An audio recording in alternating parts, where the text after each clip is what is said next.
चलो last lecture में हम लोगों ने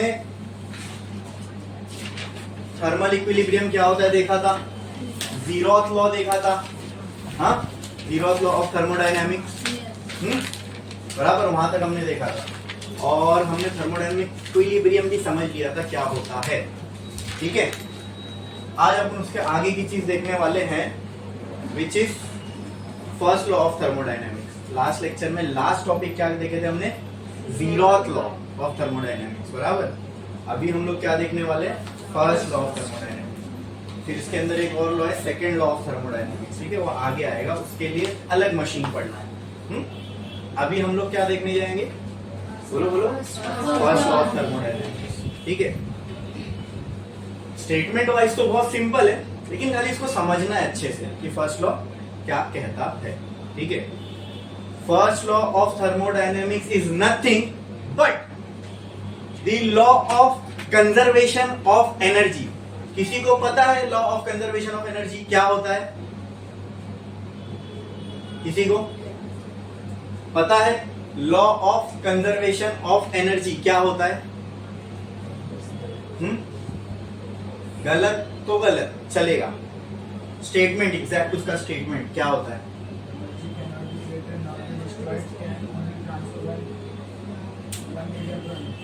वेरी गुड, 100% ट्रू। ठीक है, ये तो हम लोगों को ये स्टेटमेंट 8 to 9 की साइंस के टेक्स्ट बुक में मिल जाएगा। ठीक है, 11th में भी ऑब्वियसली आप लोगों ने देखे होंगे। तो first law of thermodynamics is nothing but law of conservation of energy. और जो इन्होंने कहा उसमें मैं आगे थोड़ा सा ऐड करता हूं। क्या कहा इन्होंने? Energy can neither be created nor be destroyed, it can only be converted from one form to another. और उसमें मैं थोड़ा सा ऐड करता हूं कि the total amount of energy in the universe remains constant. ठीक है, energy can neither be created nor be destroyed, it can only converted from one form to another, and total amount of energy in the universe remains constant. ये है first law of thermodynamics. अब इसको हिंदी में थोड़ा सा समझे, चलो आओ देखते हैं क्या कहता है ये लॉ।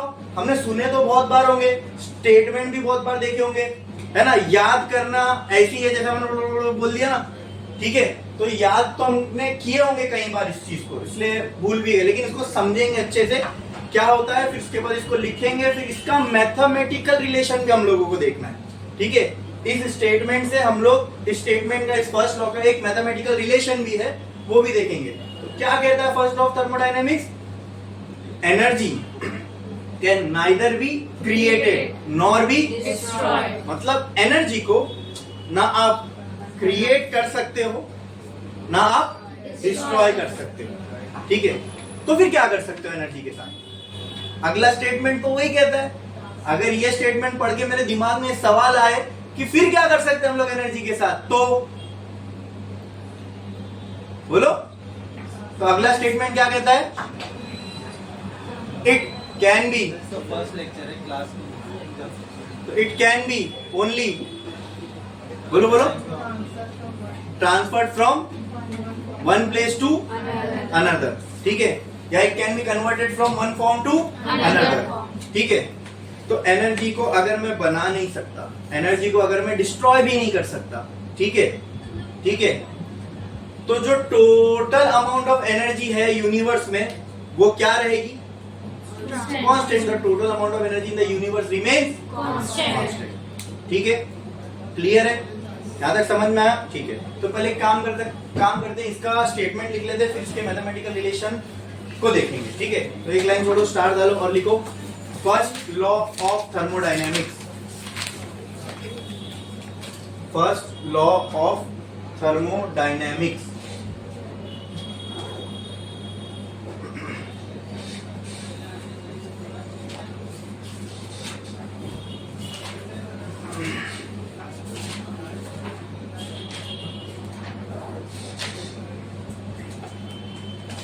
देखा, अब इसका स्टेटमेंट लिखते हैं। It states that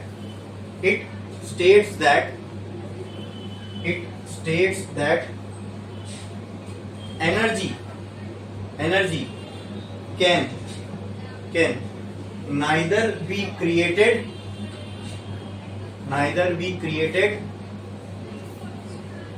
nor be destroyed. nor be destroyed.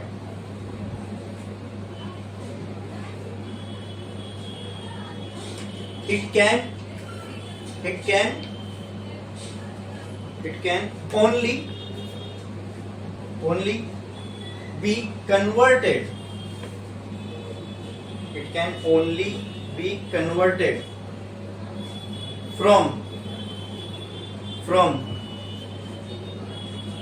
one form to another. It can only be converted from one form to another. And the total amount of energy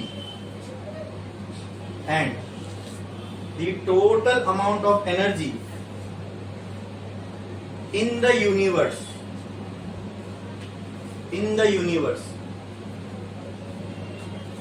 remains constant.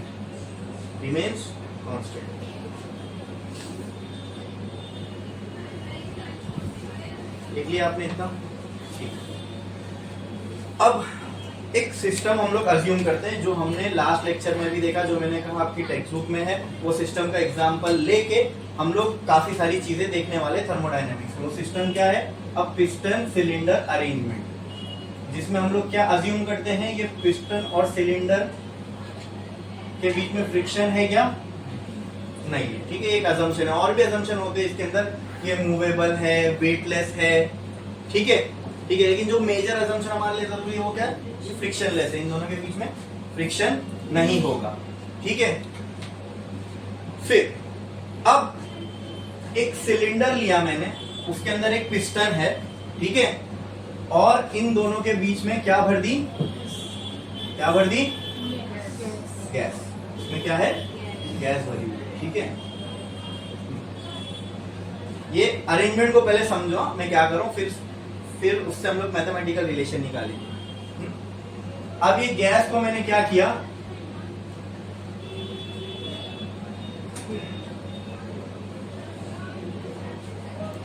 नीचे मैंने flame लगा के इस gas को मैं क्या कर रहा हूँ? हीट कर रहा हूँ। क्या कर रहा हूँ? हीट। इतना क्लियर है? ये समझ में आया? इसमें किसी को कोई डाउट? ठीक है।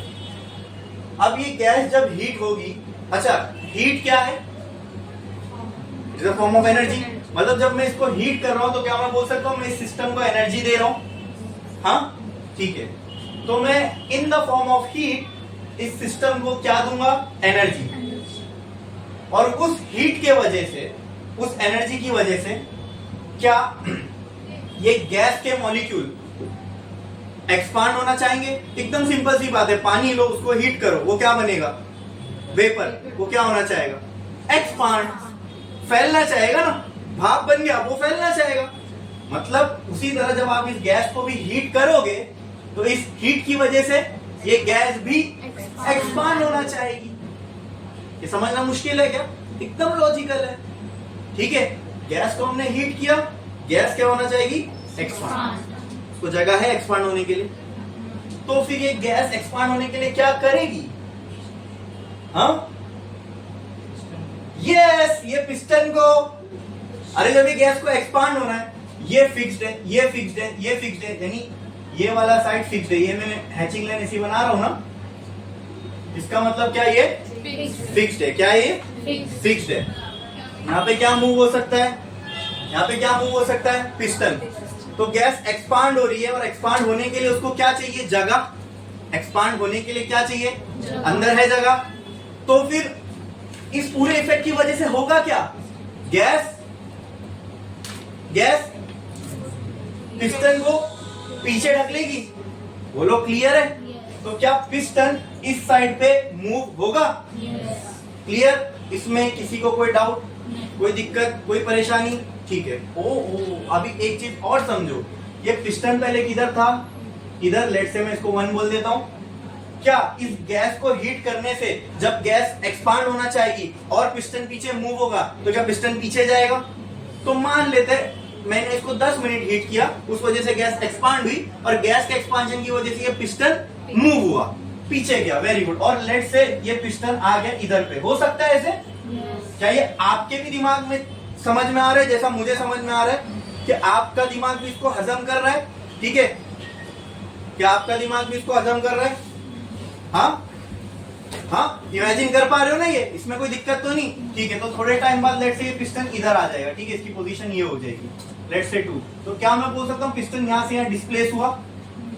हाँ, क्लियर है? Okay.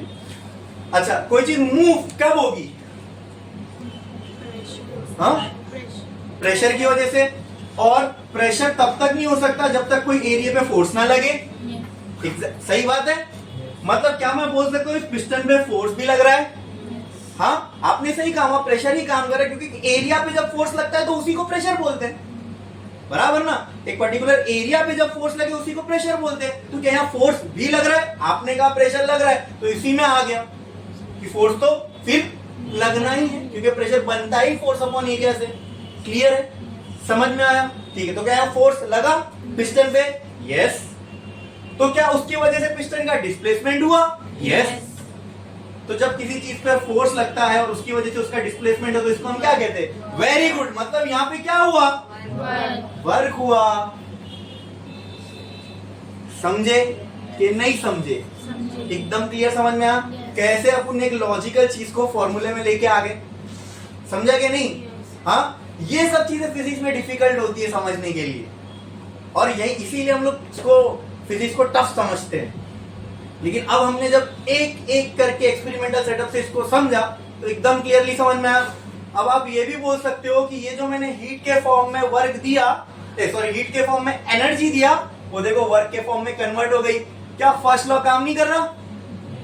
Energy got converted from one form to another. हमने होते हुए देख रहे हैं अभी इसको, हो रहा है कि नहीं? यही कि energy got converted from one form to another. वो जो कौन से फॉर्म में? तो हीट के फॉर्म में एनर्जी थी, वो किसके फॉर्म में कन्वर्ट हो गई? वर्क के। लेकिन यहाँ एक और एनर्जी है, वो दिख नहीं रही है, ठीक है? ये वर्क तो तुमको दिख गया क्योंकि पिस्टन मूव हुआ, वो बहुत ही विजिबल था, ठीक है, मेजर इफेक्ट है, दिख रहा है, ठीक है? यहाँ एक और एनर्जी छुपी हुई है जो दिख नहीं रही है, ठीक है? अब वो एनर्जी क्या है? वो अंदर छुपी हुई है। कहाँ पे? अंदर। तो चलो वो अंदर छुपी हुई है इसलिए दिख नहीं रही होगी। कोई चीज कबट के अंदर है तो तुमको डायरेक्टली तो दिखेगी नहीं, है ना?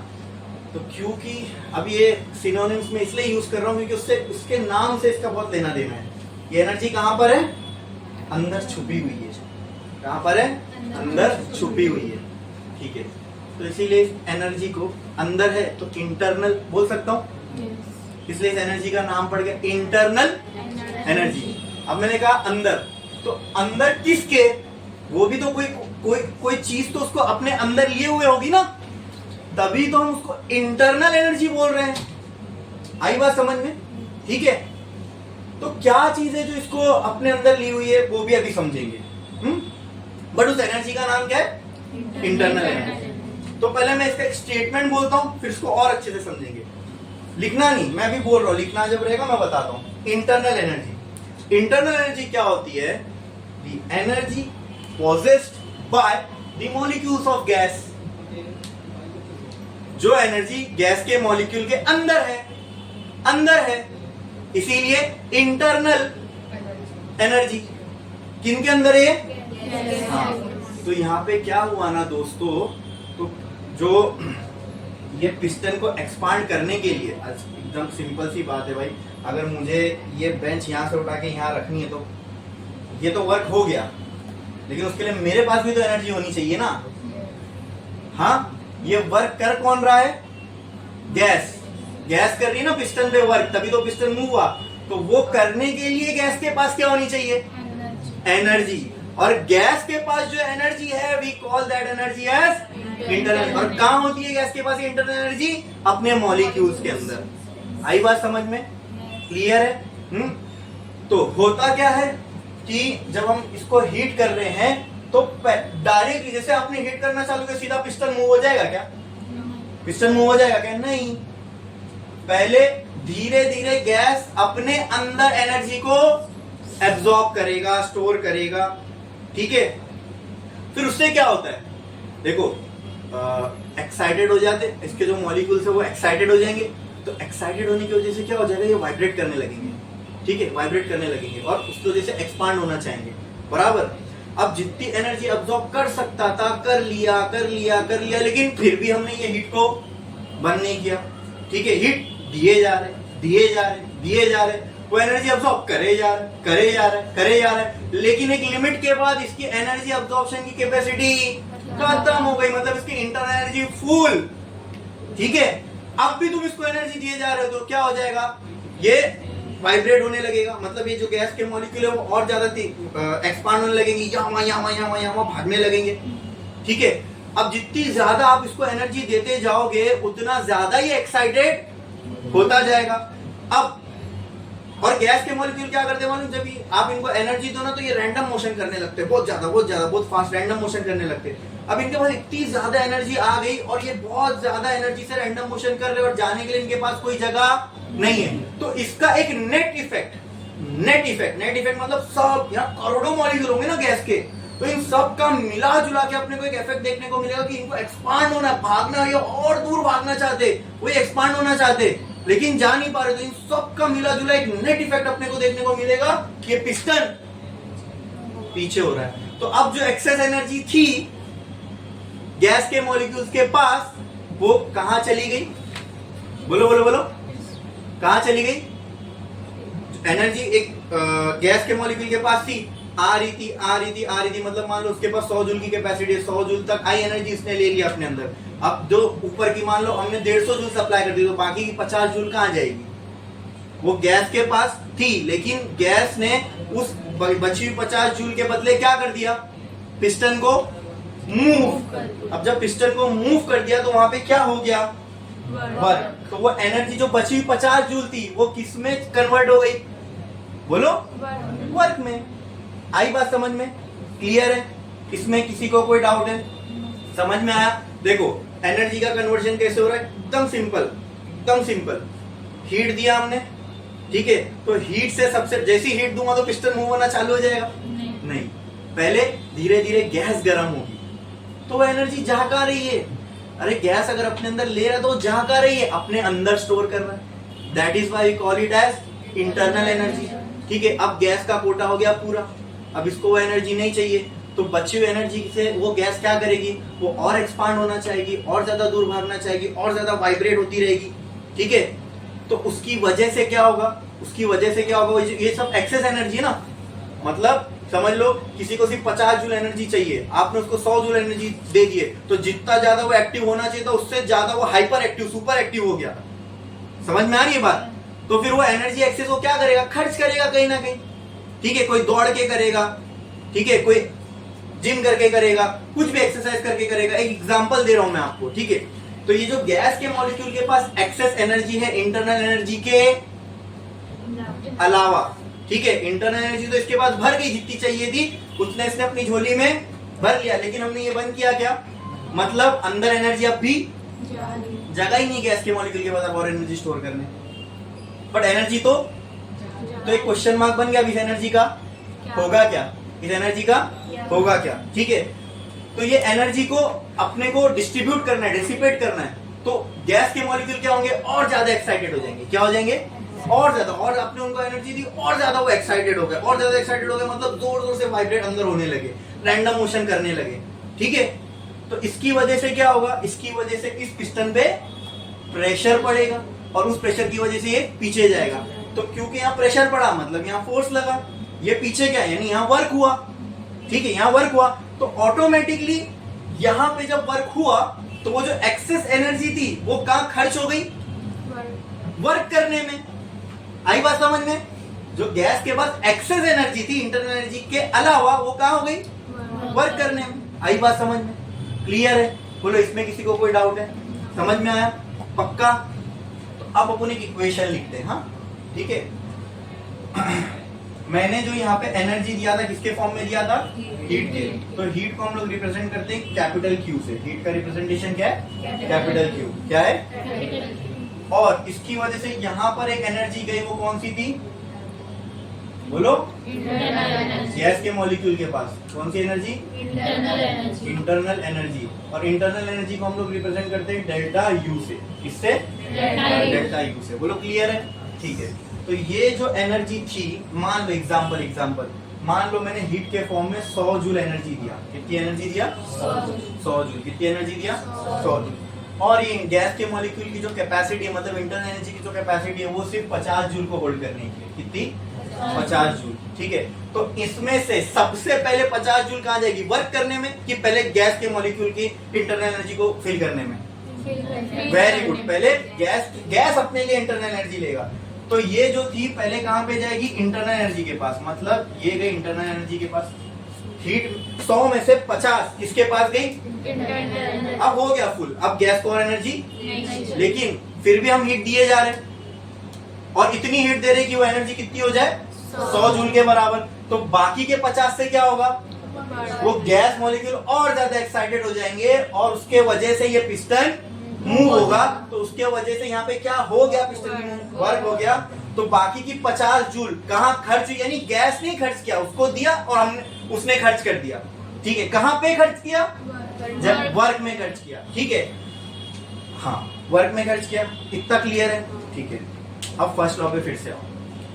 क्या एनर्जी को हम लोग क्रिएट कर सकते हैं? क्या डिस्ट्रॉय कर सकते हैं? मतलब कहीं पे अगर एक्स अमाउंट ऑफ एनर्जी है, अच्छा अगर हम लोग क्रिएट नहीं कर सकते, डिस्ट्रॉय नहीं कर सकते, तो हम लोग क्या कर सकते हैं? एनर्जी का कन्वर्जन कर सकते हैं from one place to one form to another. ठीक है, ठीक है, ठीक है।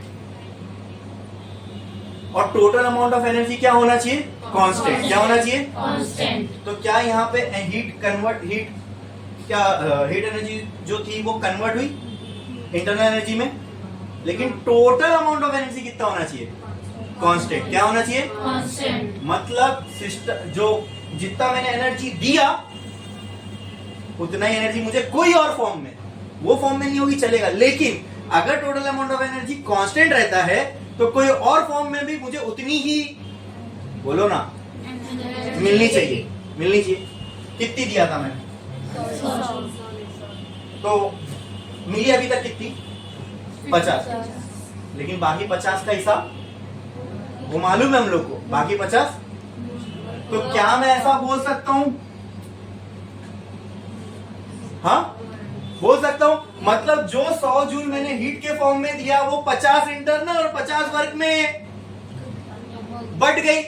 तो कहना इसे ये दोनों मिला के इसके बराबर होगा। हाँ क्या ये दोनों मिला के इसके बराबर होगा? क्या ये बात ट्रू है? समझ में आया? पक्का बोलो, इसमें किसी को कोई डाउट है? पक्का। जो मैंने हीट के फॉर्म में एनर्जी दिया वो आधी एनर्जी किसमें चली गई? इंटरनल एनर्जी में, और जो बाकी बची वो कहां चली गई? मतलब अगर मैं उन दोनों को प्लस कर दूं तो मुझे क्या मिलेगी? जितनी मैंने दिया। आई बात समझ में? क्लियर है? तो पूरा सब चीज तो बराबर बैठ रही है। एनर्जी को हमने क्रिएट नहीं किया, डिस्ट्रॉय नहीं किया, एनर्जी कन्वर्ट हो गई एक फॉर्म से दूसरे फॉर्म में, और टोटल अमाउंट ऑफ एनर्जी भी क्या रही? कांस्टेंट रही। क्या इससे ये समझ में आ रहा है? And this is the mathematical relation of first law. मुश्किल था? यही है मैथमेटिकल रिलेशन फर्स्ट लॉ का। याद नहीं किया अपन ने, पूरा ये सेटअप से समझे। क्लियर है?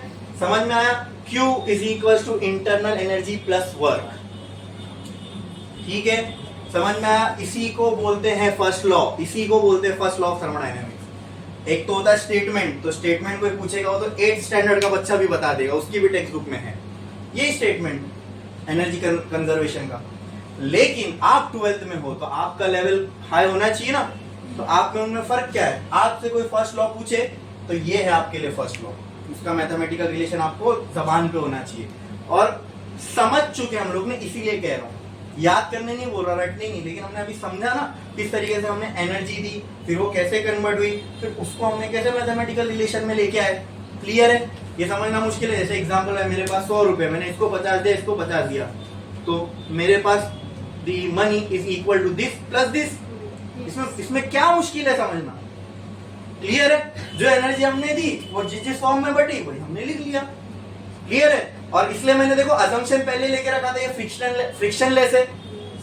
फ्रिक्शन में एनर्जी का लॉस होता है, लेकिन ये हमने पहले अजम्पशन लेके चला ये सिस्टम में, क्या ये फ्रिक्शनलेस है, तो यहाँ कोई एनर्जी का लॉस नहीं हो रहा है। वरना कुछ एनर्जी वहां भी लॉस होती तो यहाँ एक और प्लस आ जाता है ना।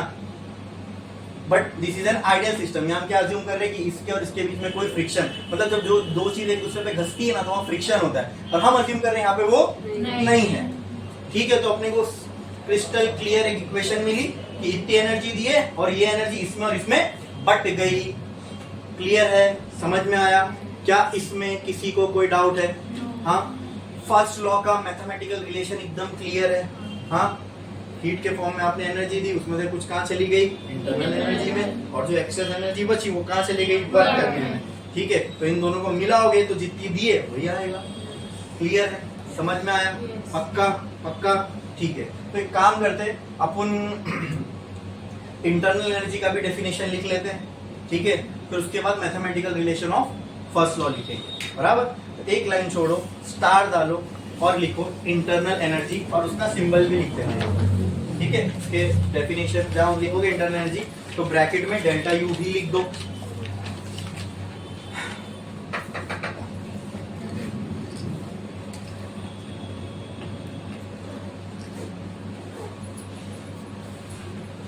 रिमोट है,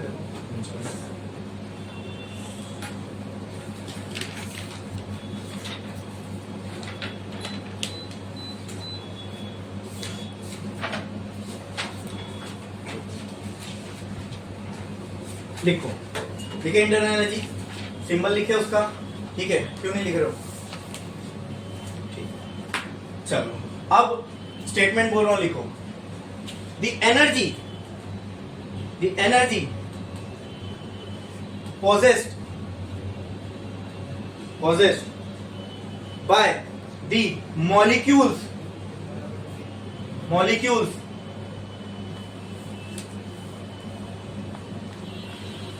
of the substance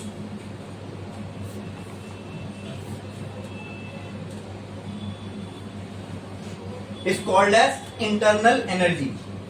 Is called as internal energy.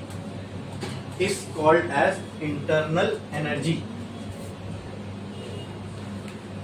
लिखा आपने इतना? क्लियर है? ठीक है, फिर एक लाइन छोड़ो, स्टार डालो और लिखो mathematical relation of first law. Mathematical relation of first law of thermodynamics. Mathematical relation of first law of thermodynamics. Mathematical relation of first law of thermodynamics लिखा आपने?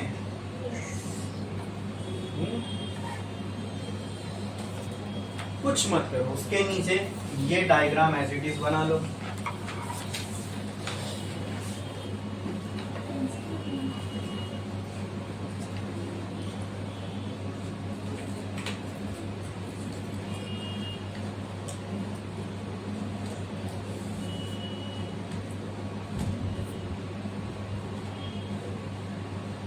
जो डायग्राम बनाने बोल रहा हूँ ना दोस्तों, ये इसीलिए है, ये आपकी समझने के लिए। कल आप, मैं अभी यहाँ समझा रहा हूँ ना, इधर देखो, मैं अभी यहाँ समझा रहा हूँ ना, सबको अच्छे से समझ में आएगा। हाँ, किसी को कोई डाउट नहीं रहेगा, मुझे पता है। लेकिन कुछ नहीं, अभी जब घर जाके भी जब इसको देखोगे ना तो 20% चीजें दिमाग से उड़ चुकी होगी, फिर प्रॉब्लम आती है अपने को, यार समझ में नहीं आता। तो कुछ नहीं करने का, वो 20% को मार्क करके रखो, अगले लेक्चर में पूछ लो, क्लियर कर लो तो 100% फिर से समझ में आ जाएगा, फिर दिमाग में रहेगा, फिर भूलोगे नहीं। अब ये अगर एग्जाम में आया तो ये बनाने की जरूरत नहीं, आप स्टेटमेंट लिखोगे, मैथमेटिकल रिलेशन लिखोगे, काफी है। ठीक है, लेकिन जब आप सेल्फ स्टडी करने बैठोगे ना, तब मैंने कहा ना कि दिमाग से कुछ चीजें उड़ चुकी होती है सेल्फ स्टडी करते टाइम।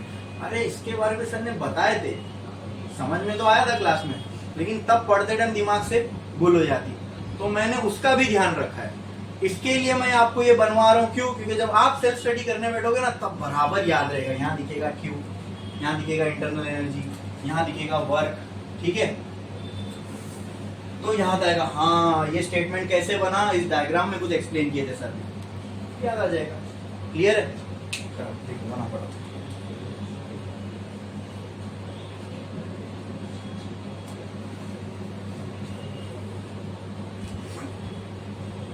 जल्दी जल्दी जल्दी जल्दी फटाफट।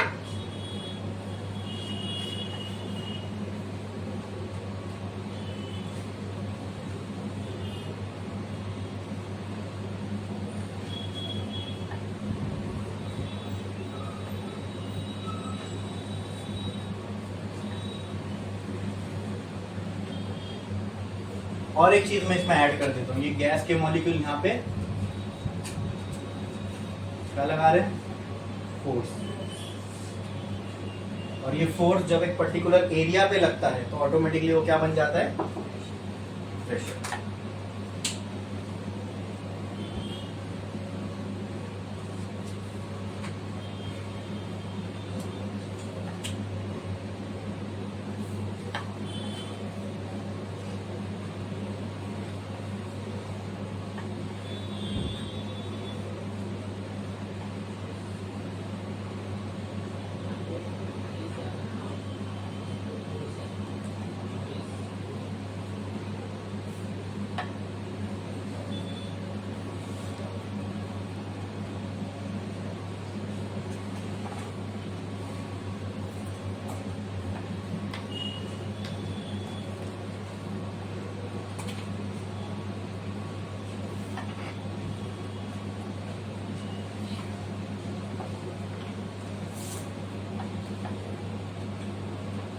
लिखा आपने, बना लिया, ठीक है।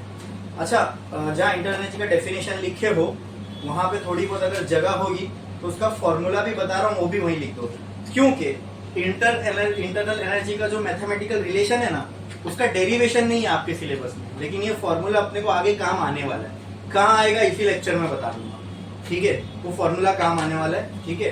तो जो इंटरनल एनर्जी है इसका फॉर्मूला होता है mCV T2 माइनस T1, या mCV हटा दो, मास के बदले अपन नंबर ऑफ मोल्स लेके चलेंगे, mCV T2 माइनस T1।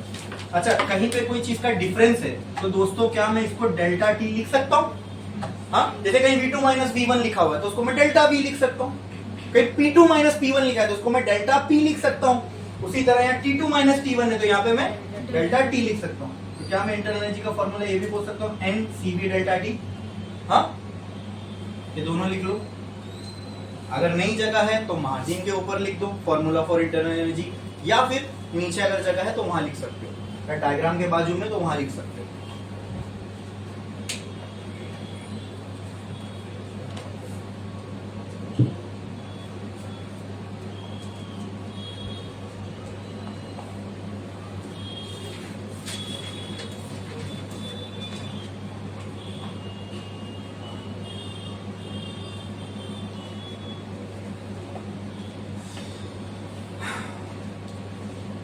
हो गया लिख के? तो बस नीचे कुछ मत लिखो, जहाँ पे आपने वो डायग्राम बनाया है ये सब लिखा, उसके नीचे बस ये लिख दो Q is equals to delta U plus W, delta U plus W लिखा आपने।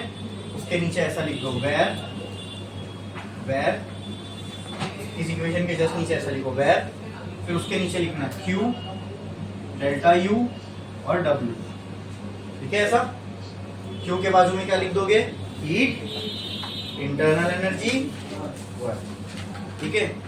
एग्जाम में भी आदत डालो, ऐसा कहीं पे मैथमेटिकल रिलेशन दिया रहेगा ना तो ये आदत डालो कि उस मैथमेटिकल रिलेशन में जो जो टर्म्स है उसको आप नीचे बता पाओ। कोई कांस्टेंट है तो ठीक है, उसको अपन कांस्टेंट लिख सकते हैं, लेकिन कोई टर्म जो कुछ रिप्रेजेंट कर रहा है उसको बताओ, तो वो प्रेजेंटेबल बनाता है आपके आंसर को और आपको मार्क्स मिलने के चांस बहुत ज्यादा अच्छे हैं, ठीक है। क्लियर है? इतना समझ में आया? चलो नेक्स्ट आगे बढ़ते हैं। फर्स्ट लॉ का हमने मैथमेटिकल रिलेशन देख लिए। अब हम लोगों को प्रोसेसेस की तरफ पढ़ना है। अलग अलग टाइप के हम लोग थर्मोडायनेमिक प्रोसेस देखने वाले हैं, जिसमें से पहला प्रोसेस है आइसोबैरिक, फिर आएगा आइसोफोरिक, फिर आएगा आइसोथर्मल और फिर आएगा आइसेंट्रोपिक, ठीक है। तो अभी हम लोग थर्मोडायनेमिक प्रोसेस स्टार्ट करने जा रहे हैं। क्या करने जा रहे हैं? स्टार्ट। क्या? Thermodynamic process. लेकिन वो स्टार्ट करने से पहले हम लोग वर्क को थोड़ा सा और डिटेल में देखेंगे और वर्क का एक मैथमेटिकल रिलेशन निकालेंगे। क्यों? क्योंकि ये आगे अपने को यूज होगा। जब होगा तो आपको समझ में आ जाएगा कि क्यों हमने अभी यहाँ पे वर्क का मैथमेटिकल रिलेशन अलग से निकाला। फर्स्ट लॉ हमको समझ में आ गया, क्लियर है? मैथमेटिकल रिलेशन सबको समझ में आया? कैसे ये रिलेशन आया ये समझे? हाँ हाँ, क्योंकि इससे हम लोग ने कोई डेरिवेशन नहीं किए, ये सिर्फ और सिर्फ कंसेप्चुअल ही समझ में आ सकता है ऐसे समझाने से। इसका कोई डेरिवेशन नहीं है लंबा चौड़ा, ये हमने समझ के डायरेक्ट इक्वेशन बनाया। क्लियर है? ये सप्लाई हुई, इतने बढ़ गई, तो इन दोनों का एडिशन इक्वल टू ये हो जाएगा, खत्म। क्लियर है? अगर मैं आपसे पूछूं फर्स्ट लॉ बोलो तो क्या बताओगे आप? एक तो स्टेटमेंट हो गया। फर्स्ट लॉ का मैथमेटिकल रिलेशन पूछूं तो क्या आना चाहिए आपके दिमाग में? Q is equal to delta U plus W। Clear है? समझ में आया? पक्का? ओके, ठीक है। तो वर्क को तो हमने पहले भी डिफाइन कर लिए, वर्क और हीट का मैंने आपको पहले डेफिनेशन लिखा दिया था, फिर उसके साइन कन्वेंशन भी बताया था। ठीक है, आज हम लोग थर्मोडायनेमिक्स के हिसाब से वर्क का एक नया रिलेशन निकालेंगे। ठीक है, वर्क का एक अलग रिलेशन देखेंगे। मैकेनिकल फॉर्म में तो हमने वर्क का रिलेशन देखा हुआ है, फोर्स इनटू डिस्प्लेसमेंट। ठीक है, थर्मोडायनेमिक के टर्म्स में देखते हैं वर्क को हम लोग कैसे रिप्रेजेंट कर सकते हैं। देखें, क्लियर है? चलो ठीक है। देखो, वर्क का जो नॉर्मल फॉर्मूला होता है वो क्या होता है? Force into displacement, force into displacement. ठीक है, अच्छा, आगे cos थीटा भी लगता है, लेकिन हमने ये एग्जांपल लेके चले। ठीक है, तो चलो cos थीटा भी अगर मैं यहाँ आगे लगा दूं, cos थीटा ये 100% ट्रू फॉर्मूला है, ये 100% ट्रू फॉर्मूला है। ठीक है, देखो यहाँ पे, अच्छा, कौन कौन मेरे को बता सकता है जब भी किसी मैथमेटिकल रिलेशन में cos थीटा या sin थीटा लगता है तो ये थीटा क्या होता है? ये एंगल निकालते कैसे? ये देखो, एक और चीज ध्यान रखना, अभी बता दे रहा हूँ। ये बहुत बेसिक है, ये 11th के वेक्टर का टॉपिक है, ये बहुत बेसिक है। लेकिन मैंने आपको पहले ही लेक्चर में बताया था कि अगर कोई ऐसी भी चीज जो आपको 11 में मालूम होना चाहिए, ये अज्यूम करके चलना, मतलब मैं चलूं कि ये चीज तो आपको ऑलरेडी मालूम होना चाहिए, लेकिन अगर फिर भी किसी को नहीं मालूम है तो उसके लिए मैं यहाँ पे बता रहा हूँ कि बेसिक से बेसिक चीज जो किसी को नहीं मालूम होगी, नहीं पढ़ा होगा, यहाँ पे यूज होने वाली है, तो वो मैं बता दूंगा। तो ये वही 11 के वेक्टर चैप्टर का एक कॉन्सेप्ट है, जिसमें मैं आपसे पूछ रहा हूँ कि अगर यहाँ पे cos थीटा sin थीटा, ये दो ही लगता है, डॉट प्रोडक्ट में cos थीटा लगेगा, क्रॉस प्रोडक्ट में sin थीटा लगेगा। तो चाहे sin थीटा लगे चाहे cos थीटा, अगर किसी को नहीं याद है, नहीं समझ में आ रहा मैं क्या बोल रहा हूँ, तो डरो मत। अभी फिलहाल सिर्फ इतना समझो, मैं ये पूछना चाह रहा हूँ, ये थीटा कोई एक एंगल होगा, कोई एक एंगल होगा। बस मैं ये आपसे जानना चाह रहा हूँ, ये एंगल किन दो चीजों के बीच का होगा? एक एंगल है तो उसको बनने के लिए एटलीस्ट दो लाइन चाहिए, तो ये दो कौन सी चीज है जिसके बीच का ये एंगल है? ये जो थीटा यहाँ पे है, ये किसके बीच का एंगल है? ओरिजिन और, बोलो बोलो बोलो, गलत तो गलत चलेगा, बोलो।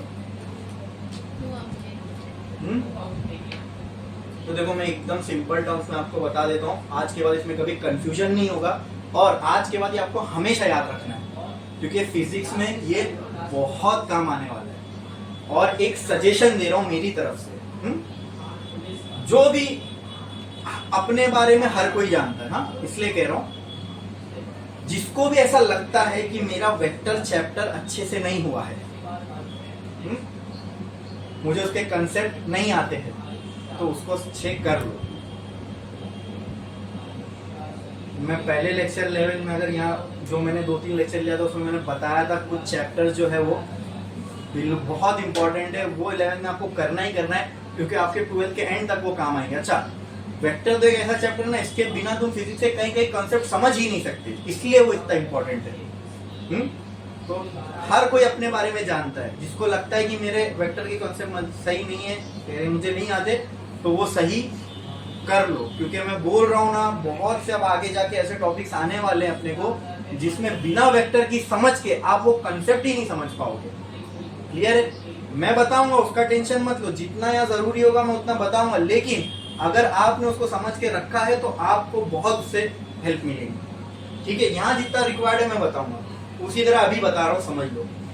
जिसको नहीं पता ये थीटा किसके बीच का एंगल होता है, तो अब बता रहा हूँ, एकदम दिमाग में बिठा लो।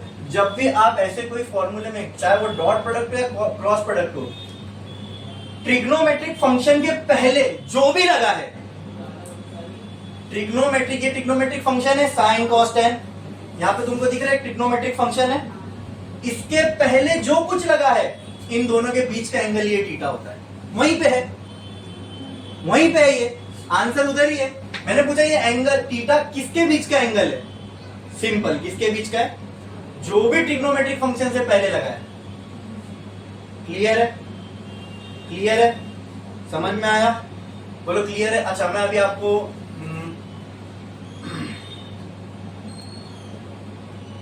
कोई और एग्जांपल में जब आगे आएगा तो उससे क्रॉस प्रोडक्ट का भी मैं आपसे पूछूंगा, तब आप लोग बताना मुझे, ठीक है क्या होगा? ओके चलो। अब ये थीटा मैंने आपसे पूछा किसके बीच का एंगल है, तो किसके बीच का होना चाहिए? फोर्स और अपना एग्जांपल ये था, चेक करें ये दोनों का एंगल। चलो फोर्स कौन से डायरेक्शन में लग रहा है? राइट में, लेफ्ट में, up down? Right. Very good very good. ये हो गया फोर्स का डायरेक्शन, ये हो गया फोर्स का डायरेक्शन। कैसे समझना एंगल ये भी देख लो। अब एक्चुअल में यूज कर रहे हो आप, मैं आपको 100% सही चीज दिखा रहा हूँ। ये F इंटू एक्स ये बचपन में पढ़ते थे, ये 100% ट्रू फॉर्मूला नहीं है। क्यों नहीं है वो भी बताऊंगा। 100% ट्रू फॉर्मूला ये हमेशा सही होगा, ये हमेशा, ये कभी गलत ही नहीं हो सकता, ठीक है। यहाँ पे फोर्स का डायरेक्शन क्या है? राइट में। डिस्प्लेसमेंट भी कहाँ हो रहा है? ये साइड। जब ये दोनों लाइन आपको ऐसी दिख रही है, इसका मतलब इन दोनों के बीच में एंगल कितना है? 0। कितना है? 0। मतलब यहाँ पे थीटा की वैल्यू क्या हो गई? 0। पुट करो यहाँ पे, cos 0 की वैल्यू 1। Very good. अब आता है फोर्स इनटू डिस्प्लेसमेंट। ये जो आप पढ़ते हो ना फॉर्मूला, वो अब आता है।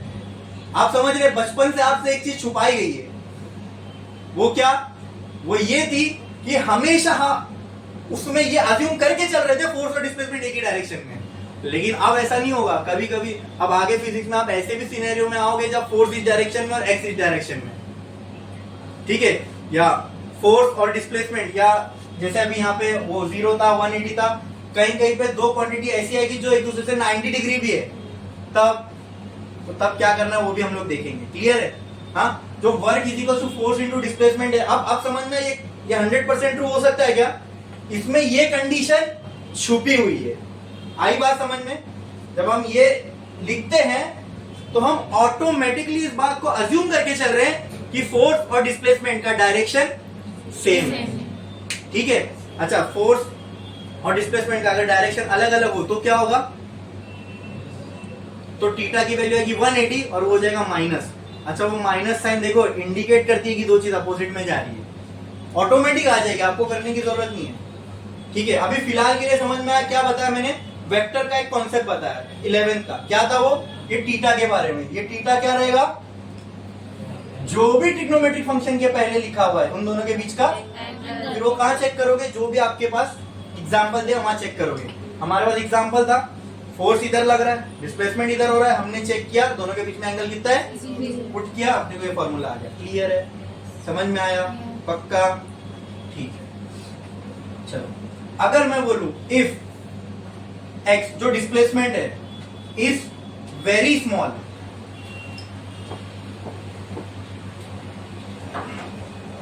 ये जो गैस फोर्स लगा रही है, अब आपको समझ में, इसलिए मैंने इतना बड़ा डिस्प्लेसमेंट किया, लेकिन अगर गैस की वजह से जो पिस्टन का डिस्प्लेसमेंट होगा लेट से बहुत छोटा हो रहा है, मतलब जो x की वैल्यू क्या है? बहुत छोटी है। क्या है? बहुत छोटी है। तो क्या ये आपको पता है कि अगर फिजिक्स में कोई चीज बहुत छोटी है तो उसको रिप्रेजेंट कैसा करते हैं? D. Very good, small D लगा के, वही डेल्टा। क्लियर है? अब ये बात भी पूरे फिजिक्स के लिए वैलिड है। जैसे ये चीज बताया था, पूरे फिजिक्स के लिए वैलिड है। जहां भी आप ऐसा देखोगे, ये कॉन्सेप्ट हमेशा वहां पर भी वही रहने वाला है। चेंज होगा क्या? नहीं। उसी तरह अभी जो मैंने कहा क्या, कि अगर कोई चीज बहुत छोटे क्वांटिटी में हो रही है तो उसको रिप्रेजेंट करना है, तो कैसे रिप्रेजेंट करेंगे? डी लगा के, ठीक है। If x is very small then x क्या हो जाएगा? मतलब छोटा सा डिस्प्लेसमेंट हुआ।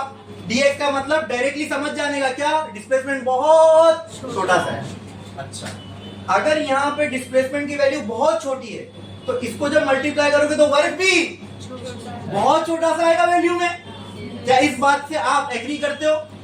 क्या ये चीज क्लियर है? क्या इसमें किसी को कोई डाउट है? पक्का? समझ में आया? Then x equal to dx and w will be equal to dw। तो पुट कर दें, हाँ, तो इक्वेशन में पुट करोगे तो क्या हो जाएगा? dw will be equal to f dx। इसमें किसी को कोई डाउट है क्या? इतना समझ में आया? बोलो, इतना समझ में आया? क्या इसमें किसी को कोई डाउट है? पक्का? बड़े आ गए, ठीक है ठीक है ठीक है, ये इक्वेशन अपने पास आ गई। अब आपने कहा कि सर यहाँ पे गैस पिस्टन पे क्या लगाएगी, प्रेशर लगाएगी, और प्रेशर बिना फोर्स के बन सकता है क्या? नहीं, तो यहाँ पे प्रेशर लग रहा है पक्का, ठीक है। तो प्रेशर का जो मैथमेटिकल रिलेशन होता है वो क्या होता है दोस्तों? Pressure is equal to force upon, तो मैं आपसे पूछूंगा कि दोस्तों यहाँ पे फोर्स कितना लगा, तो कुछ नहीं है, देख के आप बता दोगे force is equal to pressure into area. Sir क्या किया मैंने, ए को यहाँ फेंक दिया, तो किसका रिलेशन मिल गया मुझे? फोर्स का। प्रेशर क्या होता है? फोर्स अपॉन एरिया को यहाँ फेंक दो तो किसका फॉर्मूला मिल जाएगा? ठीक है, तो कहना है राइट डी डब्ल्यू is equal to p into a into d x. क्या ये समझना मुश्किल था? क्या ये सबको समझ में आया? पक्का पक्का बोलो, इसमें किसी को कोई डाउट है, कोई दिक्कत, कोई परेशानी? क्लियर, ठीक है। अच्छा, अब एक और चीज मैं आपसे पूछता हूँ, किस किस को पता है कि area into length, any length, ये क्या होती है? पता है? ये पता है? हाँ, अब ये भी बता के रख रहा हूं, हमेशा के लिए याद रखना, हमेशा के लिए याद रखना, ठीक है। मैं ये आपके सामने क्या बना रहा हूं मुझे बताओ, ये क्या है? कौन सा शेप है? कौन सा शेप है? हाँ हाँ, कौन सा शेप है? कौन सी स्टैंडर्ड का है? थर्ड या फोर्थ? हाँ हाँ, तो मैंने कहा था ना कि अगर ऐसा भी कुछ रहेगा तो बताऊं, तो बता रहा हूं ना। हाँ, तो मैंने कहा था वो हो रहा है ना, ठीक है। ये कौन सा शेप है? रेक्टेंगल। ये इस रेक्टेंगल की क्या कहलाएगी? लेंथ। ये इसकी क्या कहलाएगी? ब्रेड्थ। ठीक है, तो मुझे बताओ इसका एरिया अगर निकालना है तो क्या होगा? वेरी गुड, क्या बात है। इसका एरिया क्या होगा? Length into breadth. ठीक है, इतना क्लियर है? ये समझ में आया? ठीक है। अब ये क्या बन गया? अब ये रेक्टेंगल रहा क्या? नहीं, अब ये क्या बन गया? क्यूबॉइड। क्यूब वो होता है जिसके सारे साइड सेम हो, इसके सारे साइड सेम नहीं है, तो ये क्या है? क्यूबॉइड। अब इसमें मैंने एक और डायमेंशन दे दिया, ये क्या आ गई अब इसकी? हाइट। ये क्या हो गई इसकी? हाइट। वो रेक्टेंगल था, अब ये क्या बन गया? क्यूबॉइड। ठीक है, तो क्यूबॉइड को क्या देना पड़ेगा? हाइट देना पड़ेगा ना, ठीक है। और क्यूबॉइड दुनिया में क्या ऑक्यूपाई करेगा? एरिया की वॉल्यूम? वॉल्यूम ऑक्यूपाई करेगा। 3D फिगर है ना, 3 डायमेंशन है, 1 2 3। पता है तो जो रेक्टेंगल्स को इनको 2 डायमेंशनल फिगर क्यों बोलते हैं? देखो उसमें 2 डायमेंशन है, 1 2। इन सबको 3 डायमेंशनल क्यों? इसमें 3 डायमेंशन है, 1 2 3। अच्छा, 3 डायमेंशनल फिगर दुनिया में क्या ऑक्यूपाई करते हैं? वॉल्यूम। क्या ऑक्यूपाई करेंगे? तो वॉल्यूम ऑफ अ क्यूबॉइड का फॉर्मूला बताओ। 9th स्टैंडर्ड ज्योमेट्री, बोलो बोलो बोलो। बस, क्या है वॉल्यूम का formula? Length into breadth into height. अच्छा, तो अब अगर इसमें गौर किया जाए तो क्या मैं बोल सकता हूँ ये L इंटू बी तो ए ही है? L इंटू बी तो ए ही है, तो कहना है से b is equal to a into h. ये भी बोल सकता हूं मैं, ये हमने बचपन में नहीं पढ़ा था, उसी में है ये। क्या मैं, अच्छा तो इसको देखकर अब आप मुझे ये बोलो, क्या मैं वॉल्यूम को एरिया इंटू हाइट या एरिया इंटू लेंथ के टर्म्स में भी रिप्रेजेंट कर सकता हूं? अरे हाइट भी तो एक तरह की लेंथ ही है ना, बोलो। तो क्या मैं वॉल्यूम को area into sum length represent कर सकता हूं? Area into sum length represent कर सकता हूं। क्या ये x भी एक तरह का डिस्टेंस ही है, डिस्प्लेसमेंट ही है? जैसे इसकी यूनिट मीटर सेंटीमीटर होगी, क्या इसकी भी यूनिट मीटर सेंटीमीटर ही होगी? तो क्या अगर मुझे एरिया के बाजू में कोई लेंथ का टर्म दिख रहा है तो क्या मैं उसको वॉल्यूम कह सकता हूं? अगर मुझे एरिया के बाजू में कोई लेंथ का टर्म दिख रहा है तो क्या उन दोनों के प्रोडक्ट को मैं वॉल्यूम कह सकता हूं? हाँ, बोलो पक्का। देखो यही चीज है ना यहाँ होने का फायदा है। ये इतनी बेसिक चीज है ना, ये यकीन मानो मेरा, ये सब तुमको कोई नहीं बताएगा। कोई तुम वीडियो देख लो या फिर कहीं कॉलेज में कहीं ये इतनी बारीक बारीक चीजें है ना, ये इस पर कोई ध्यान ही नहीं देता। लेकिन मुझे पता है कि अगर ये सारी चीजें नहीं आएंगी ना तो फिर यहाँ पे दिक्कत आती है। ये 100% क्रिस्टल क्लियर तभी समझ में आ सकता है जब इतनी बेसिक चीजें आपकी क्लियर होगी। समझे? अब कितना बेसिक बताया मैं, 3rd स्टैंडर्ड का मैथ से चालू किया, 9th स्टैंडर्ड के मैथ का फॉर्मूला लिखे, अब आएंगे 12th पे, है ना। तो मैं हर बार क्या कर रहा हूँ, आपका लेवल इधर है और अपना लेवल इधर है ना, तो मैं आपको यहाँ से यहाँ लेके आया, फिर अपन साथ में चल रहे हैं, फिर अपने को सब समझ में आएगा। बोलो क्लियर है। तो ये अब आप बोलो ये दोबारा हो सकता है कि अगर मैं यही चीज सब दोबारा पढ़ाने जाऊँ तो इतना डिटेल में इतने टाइम में हो सकता है। इसलिए कहता हूँ कि लेक्चर मत छोड़ो, लेक्चर की कंटिन्यूटी बनाए रखो, ठीक है। क्योंकि यहाँ जितना अच्छे से समझ में आएगा वो दोबारा समझ में नहीं आ सकता। बोलो क्लियर है, एकदम क्लियर है, कोई दिक्कत कोई परेशानी, एकदम क्लियर हो गया। तो कहीं पे ये दोनों ये सब ऑन कर दो ना, बस हाँ चलो। तो कहीं पे अगर आपको एरिया का टर्म दिख रहा है और उसके बाजू में एक लेंथ का टर्म है, तो क्या उन दोनों के प्रोडक्ट को मैं वॉल्यूम कह सकता हूँ? क्या कहीं दिख रहा है ऐसा कुछ? हाँ हाँ हाँ हाँ, यहाँ वहां नहीं बोलो, यहाँ लिखा हूं मैंने, एरिया उसके बाजू में लेंथ का टर्म है, तो क्या मैं इसको वॉल्यूम बोल सकता हूँ? पहले यहाँ लिख देता ना तो बोलते सर ऐसा वॉल्यूम का फॉर्मूला हमने कभी पढ़े ही नहीं है, हमने 9 भी पास किए 10 भी पास किए, इसलिए तो 12th में, लेकिन ऐसा वॉल्यूम का फॉर्मूला आज तक हम लोग ने देखे नहीं। तो कुछ नहीं था, वो उसी का थोड़ा सा कन्वर्जन है, समझ में आया। अब मैं क्या बोलता हूँ, अगर ये x बहुत छोटा है तो वॉल्यूम भी बहुत, मतलब अगर ये हाइट बहुत नन्ही सी है, इतनी सी, तो जो वॉल्यूम है वो भी नन्ही सी होगी, छोटी सी। तो क्या मैं अगर a इंटू dx लिख दूं तो इसको मैं क्या बोल दूंगा? बोलो ना, छोटी सी वॉल्यूम। तो ये कहीं दिख रहा है क्या? a dx कहीं दिख रहा है? हाँ, अपने रिलेशन में दिख रहा है ना, तो उसकी जगह पे मैं डायरेक्टली क्या लिख सकता हूँ? ये पूरे की जगह पर क्या लिख सकता हूँ? बोलो, dw is equal to p dv। ये एक फॉर्मूला दर्ज कर लो, वर्क का आ गया, पहला मैथमेटिकल रिलेशन है। अब कुछ नहीं करना है, इसी में फेरबदल करते रहने का, और कुछ नहीं। क्लियर है? समझ में आया? पक्का क्लियर? वर्क अपने को एक फॉर्मूला मिल गया, p इंटू dv, ठीक है। चलो अब इसको, अच्छा अब बताओ मुझे, कोई मेरे पास छोटी सी चीज है, बहुत छोटी, जैसे dx और dw, इससे मुझे पूरे सिस्टम के लिए कोई चीज निकालनी है। मतलब एक सिंपल सी बात बता रहा हूँ, ये लॉजिकली इसको याद रखो, ठीक है। ये भी पूरे फिजिक्स में काम आएगी, ये जो अभी कॉन्सेप्ट बताने जा रहा हूँ ये हर जगह अप्लाई होगा। जैसे ये कॉन्सेप्ट हर जगह अप्लाई होगा, ये वॉल्यूम एरिया वाला हर जगह अप्लाई होगा, इसी तरह अभी जो बताने जा रहा हूँ ये भी हर जगह अप्लाई होगा। कहीं पे अपने को फिजिक्स में या कोई मैथमेटिकल रिलेशन में बहुत छोटी सी चीज दी हुई, जैसे dx dw dv, इससे हमको पूरी सिस्टम के लिए कोई चीज निकालनी, मतलब बड़ी चीज निकालनी है, तो वहां पे हम लोग क्या करते हैं? हमेशा इंटीग्रेशन। क्या करते हैं? इंटीग्रेशन। तो अब मुझे पूरे सिस्टम के लिए वर्क निकालना है, तो मैं क्या करूंगा? इस पूरी इक्वेशन को इंटीग्रेट, तो मैंने क्या कर दिया? इंटीग्रेशन का साफ लगा दिया ऑन बोथ साइड, ठीक है। इसको अच्छे से समझ लो, नहीं तो ये साफ धंसता है। क्या करता है? धंसता है। धंसता है मतलब जिसको नहीं आया ना उसको बहुत परेशान करेगा ये, जिसको इंटीग्रेशन नहीं आएगा उसको बहुत परेशानी होगी। मैथ्स में तो होगी, फिजिक्स में भी होगी, यहाँ बहुत एप्लीकेशन है इंटीग्रेशन का, ज्यादा डीप पे नहीं है, लेकिन सिंपल इंटीग्रेशन और एक दूसरा डेफिनेट इंटीग्रेशन। डेफिनेट इंटीग्रेशन अपने को यहाँ ज्यादा यूज होगा। डेफिनेट इंटीग्रेशन क्या होता है? हुआ है डेफिनेट इंटीग्रेशन, जिसमें लिमिट्स लग जाती है। क्या लग जाती है? लिमिट्स लग जाती है। चलो वो भी इधर ही बता देता हूँ, ठीक है। अभी यूज होने वाला है डेफिनेट इंटीग्रेशन। डरना नहीं, ऐसा नहीं सोचना कि हमारा कभी हुआ ही नहीं तो हमको समझ में आएगा ही नहीं।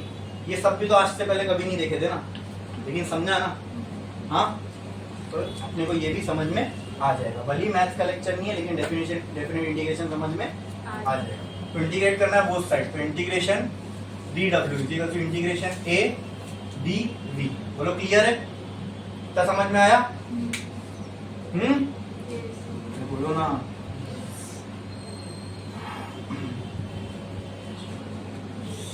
अब अपने को इसको लिमिट देना है। तो चलो पहले dw को हम लोग इंटीग्रेट कर देते। छोटा सा वर्क है, इसको इंटीग्रेट कर दूंगा तो पूरे सिस्टम का वर्क आ जाएगा, जिसको मैं कैपिटल W से रिप्रेजेंट कर दूंगा। बोलो, कुछ कहना चाहते हो? हाँ, ए नहीं आएगा, क्या आएगा? वेरी गुड, ठीक है। p dv, dw को छोटा सा वर्क था, इंटीग्रेट किया, पूरे सिस्टम का वर्क मिल गया w। अब यहाँ पे मुझे लिमिट लगानी है। क्या लगानी है? लिमिट। क्या लगानी है? लिमिट। तो देखो ये इंटीग्रेशन की साइन लगाया, डी के साथ जो भी कुछ होता है इंटीग्रेशन के बाद, याद रखो, सुनो ध्यान से सुनो, इंटीग्रेशन के बाद डी के साथ जो कुछ है, ये भी वेक्टर्स फॉर वेक्टर चैप्टर था उसमें देखो 11 का वेक्टर चैप्टर में जब आप लास्ट में जाओगे वहां पे कैलकुलस दिया हुआ है पार्ट, उस कैलकुलस पार्ट में डिफरेंशिएशन और इंटीग्रेशन दोनों है। देखे थे आप लोगों ने? हुआ था आप लोग का? वो पढ़े थे? हाँ नहीं? हाँ नहीं पढ़े? ठीक है, तो इसीलिए 11th में आपको पता है ये डिफरेंशिएशन और इंटीग्रेशन डाला हुआ है, क्योंकि मैंने कहा ना, देखो जो मैं बोला था एक्चुअल में यूज हो रहा है ना, वो इसीलिए वेक्टर चैप्टर इंपॉर्टेंट है इतना। ठीक है, तो बहुत से कंसेप्ट को समझने में वरना दिक्कत आएगी। चलो कोई बात नहीं, मैं यहाँ पे दिखा रहा हूँ, समझ लो। जो भी ये डी के साथ टर्म होता है ना, इंटीग्रेशन उसी के रेस्पेक्ट में करते हैं, मतलब उसी के साथ इंटीग्रेशन होता है। मतलब यहाँ पी के साथ इंटीग्रेशन होगा क्या? नहीं, ये डेल्टे वाले टर्म के साथ इंटीग्रेशन होने वाला है। बोलो क्लियर है? हाँ। और पी हमारे लिए यहाँ कांस्टेंट है। क्या है? क्या है? जो भी कांस्टेंट होता है ना, उसको हम लोग चल निकल कहाँ देखते हैं? इंटीग्रेशन के बाहर। कहाँ देखते हैं उसको? इंटीग्रेशन के। तो यहाँ हमारे लिए पी क्या है? कांस्टेंट। जो भी कांस्टेंट टर्म रहेगा वो कहाँ आएगा? इंटीग्रेशन के। तो पहले फुर्सत में क्या करो? चल निकल W equal to p integration d v. जहां कुछ नहीं है वहां क्या है? 1 है ना, इसका मतलब यहाँ पे क्या है? 1। लिख नहीं रहा हूं, अंडरस्टूड है। जब किसी नंबर के आगे कुछ नहीं लगा वहां अंडरस्टूड है, यहाँ प्लस है ना? बचपन में पढ़े थे ना ये? ठीक है, तो वैसे यहाँ पे कुछ नहीं है, मतलब वहां क्या है? 1। अब इसको लिमिट लगाना। देखो अब लिमिट कैसे लगाते हैं? अब हम लोग जा रहे हैं डेफिनेट इंटीग्रेशन में। हाँ, तो डेफिनेट इंटीग्रेशन में दो ही चीज होती है, लिमिट कैसे लगाना है, फिर लिमिट अप्लाई करना है। ठीक है, कोई मुश्किल नहीं है, और अगर नहीं समझ में आया तो पूछना। हाँ, लेकिन 100% समझ में आ ही जाएगा। देखो मुझे लिमिट सेट करनी है। क्या सेट करनी है? और लिमिट दो ही होंगी। कितनी होगी? जो नीचे लिखेंगे वो लोअर लिमिट, तो जो ऊपर लिखेंगे वो अपर लिमिट। मुश्किल है? लिमिट कितनी होगी? जितना भी डेफिनेट इंटीग्रेशन पूरी जिंदगी में आप करो, पूरे इंटीग्रेशन में डेफिनेट लिमिट कितनी होगी? एक, और एक जो लोअर होगी उसको कहाँ लिखोगे?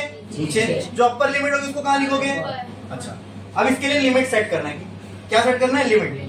देखो इंटीग्रेशन मैंने बताया ना, किसके रेस्पेक्ट में कर रहे हैं? डीवी के। Where v is vulture, velocity, वैन क्या है? वी वॉल्यूम है। क्या है? वॉल्यूम है। क्या है? वॉल्यूम है। तो इंटीग्रेशन किसके रेस्पेक्ट में हो रहा है? किसके रेस्पेक्ट में हो रहा है? अरे बोलो ना, बोलो। तो लिमिट भी किसकी सेट करेंगे? वॉल्यूम की। किसकी? तो चलो, जब इसका डिस्प्लेसमेंट नहीं हुआ था, क्या मैं बोल सकता हूँ ये वॉल्यूम थी, इसके अंदर इतनी जगह थी, ये बोल सकता हूं मैं? Let this B V1। Initial थी, पहले इतनी थी हीट देने से पहले। जब मैंने हीट दिया, गैस के मॉलिक्यूल एकदम एक्साइटेड हो गए, कोई इधर मार, कोई उधर मार, सब एक साथ मिलके क्या कर रहे? फोर्स लगा रहे। किस पे? इधर। ठीक है, तो क्या हुआ? उसकी नेट इफेक्ट क्या हुआ? पिस्टन गया पीछे। जब पिस्टन पीछे गया तो अब इतनी जगह है, देखो इतनी जगह बन गई, यहाँ से लेके यहाँ तक जगह बन गई अंदर पिस्टन सिलेंडर के। बनी गई? नहीं नहीं नहीं, सही है क्या? नहीं बनी गई? बनी। वो कितना था? V। अभी वॉल्यूम चेंज हुई कि उतनी है? तो V1 बोल सकते क्या? तो V2 बोल दो। क्या ये फाइनल वॉल्यूम है? अब मैंने गैस बंद कर दिया, जितना होना था हो चुका। क्या ये फाइनल वॉल्यूम है? जितना एक्सपांड होना था, जितना पीछे हो गया, ये फाइनल वॉल्यूम है। तो लिमिट कैसे सेट करेंगे? पहले कितनी थी, बाद में कितनी थी? यहाँ पहले कितनी थी, तो क्या ये लोअर लिमिट होगी? V1। बाद में वो क्या होगी? खत्म ना। दिख भी रहा है, ये कम है, ये ज्यादा है। जो कम है वो लोअर, जो ज्यादा है वो दिख रहा है। क्लियर? अब किस किस को ये मालूम है इसका इंटीग्रेशन होगा क्या? Integration dV। Very good. क्या होगा? V। क्या इसकी बात से सब सहमत है? मैंने वेरी गुड बोल दिया, इसका मतलब ये राइट होगा। हाँ बोलो, क्या इसकी बात, कितने लोग सहमत है इसकी बात से? कि इसका इंटीग्रेशन v होगा। बोलो बोलो बोलो। ठीक है, ही 100% राइट। हाँ, आप भी सहमत हैं? यस। तो जिसको नहीं समझना है उसके लिए बताता हूं, ध्यान देना। Integration of 1 with respect to x, ये होता है x। अब यहां कुछ नहीं है, मतलब 1 ही है ना। Integration of 1 with respect to y, तो क्या होगा? अब बोलते जाओ, मैं लिख रहा हूं, बोलते जाओ। Integration with respect to z क्या होगा? Integration with respect to w क्या होगा? तो integration with respect to v क्या होगा? खत्म। ये तो है इधर, चेक करो, चेक करो, यही तो है, यही तो है। समझ गए ना इंटीग्रेशन? तो क्या डिफिकल्ट है इसके अंदर? w is equal to p integration. अब इंटीग्रेशन लगा दिए हमने, फॉर्मूला अप्लाई कर दिए, तो ये क्या हो जाएगा? v। उनका तो ब्रैकेट में लिखो, integration dv is equal to v। अब लिमिट नहीं अप्लाई की है, इंटीग्रेशन तो हो गया। मैंने क्या कहा? हमें डेफिनेट इंटीग्रेशन करना है, मतलब इंटीग्रेशन का एक आगे का स्टेप कर रहे हो यहाँ पे आप। ठीक है, पहले आप मैथ्स में इंटीग्रेशन पढ़ोगे, फिर डेफिनेट इंटीग्रेशन पढ़ोगे। हम यहाँ डेफिनेट इंटीग्रेशन ही कर रहे हैं। ठीक है, कितनी लिमिट थी? 2। कहां थी? एक नीचे एक। इंटीग्रेशन अप्लाई, तो आप लिखने का तरीका समझो। जो लोअर लिमिट है उसको लिखेंगे इधर और अपर लिमिट लिखेंगे इधर। क्या नया किए? जो नीचे था उसको डाउनवर्ड लिखे, जो ऊपर था उसको ऊपर लिखे। बोलो इसमें किसी को कोई डाउट, कोई दिक्कत, कोई परेशानी? क्लियर है? पक्का पक्का पक्का? बढ़े आगे। देखो, मैं इस पे ये सब पे इतना टाइम इसलिए दे रहा हूँ, मुझे ज्यादा टाइम इसलिए लगता है ना, क्योंकि मैं बहुत बेसिक बेसिक मतलब चीजें बताता हूँ। बस उसका एक ही पर्पस होता है कि यहाँ पे बैठे हुए हर एक को, यहाँ पे मैं जो भी बता रहा हूँ वो समझ में आए। यानी मेरे पढ़ाने के बाद आपको कोई जरूरत ही नहीं पड़ेगी ये सारी चीजें कहीं से पढ़ने की या देखने की, तभी आपका और मेरा यहाँ आना सक्सेसफुल होगा, हमारा पर्पस फुलफिल होगा। ठीक है, मैं पढ़ाने आ रहा हूँ और आप पढ़ने आ रहे हो, उसको समझने आ रहे हो, और यहाँ पे आने के बाद भी कोई चीज बाकी रह गई, मेरे पढ़ाने के बाद भी अगर कोई चीज बाकी रह गई समझना, तो फिर कोई पर्पस यहाँ पे आने का आपका फुलफिल नहीं होगा। ठीक है, तो इसीलिए इतनी बेसिक बेसिक चीजें बताता हूँ। ठीक है, ये कहीं पे भी नहीं होगा तुम्हारा, कहीं पे भी नहीं, कोई नहीं ध्यान देता इन चीजों पे। लेकिन मुझे, क्योंकि मैंने अपने खुद पे ये चीज फेस किया हूँ, दिमाग में आता था अरे ये हो गया, सर ने लिख दिया, लेकिन ये आया कैसे? ये बहुत बेसिक बेसिक चीज है। अच्छा, पढ़ाने वाले मेरे लिए भी मैं आपको एक सिंपल सी बात बताता हूँ। जब मैं यहाँ खड़ा हूँ और मैं आपको 12th के स्टूडेंट्स को पढ़ा रहा हूँ ना, for me it should be assume that you must be knowing all this already, है ना।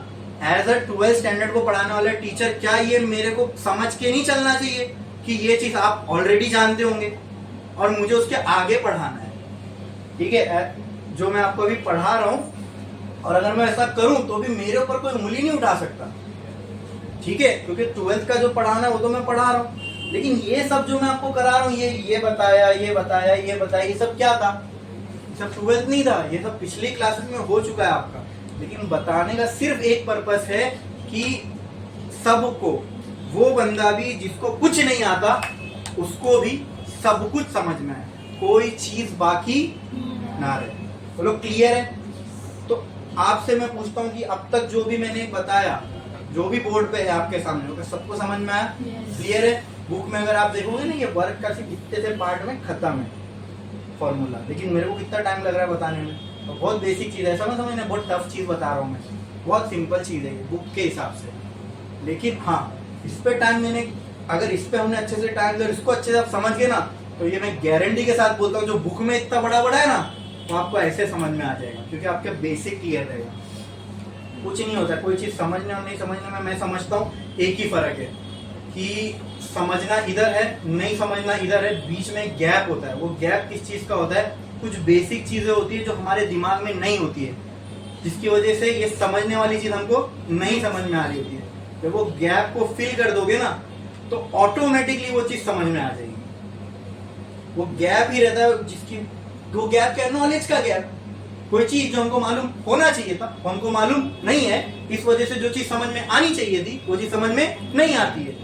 जब वो गैप फुलफिल हो जाएगा तो ऑटोमेटिकली वो चीज समझ में आ जाएगी। यहां तक समझ में आया लिमिट कैसे लिखने का। अब लिमिट अप्लाई कर रहे हैं, लिमिट तो लिमिट डेफिनेट इंटीग्रेशन में लिमिट अप्लाई करने का एक ही तरीका, एकदम सिंपल, कोई हार्ड फॉर्मूला नहीं है उसके लिए, एकदम सिंपल। लिमिट अप्लाई करना है, simple, upper limit minus lower limit. क्या करोगे? Minus lower limit. यहाँ पे मैं लिख देता हूँ u v is equals to p, bracket में लिख देता हूँ। चलो अपर लिमिट क्या है यहाँ पे बताओ? v2। तो एक बार v की जगह पे क्या लिख दोगे? ये लिख दिया अपर लिमिट, फिर माइनस लोअर लिमिट, फिर v की जगह पे क्या लिखोगे? ये हो गई, ये क्या हो गई? अपर लिमिट, ये क्या हो गई? Lower limit. बोलो क्लियर है? हो गया, यहाँ डेफिनेट इंटीग्रेशन खत्म।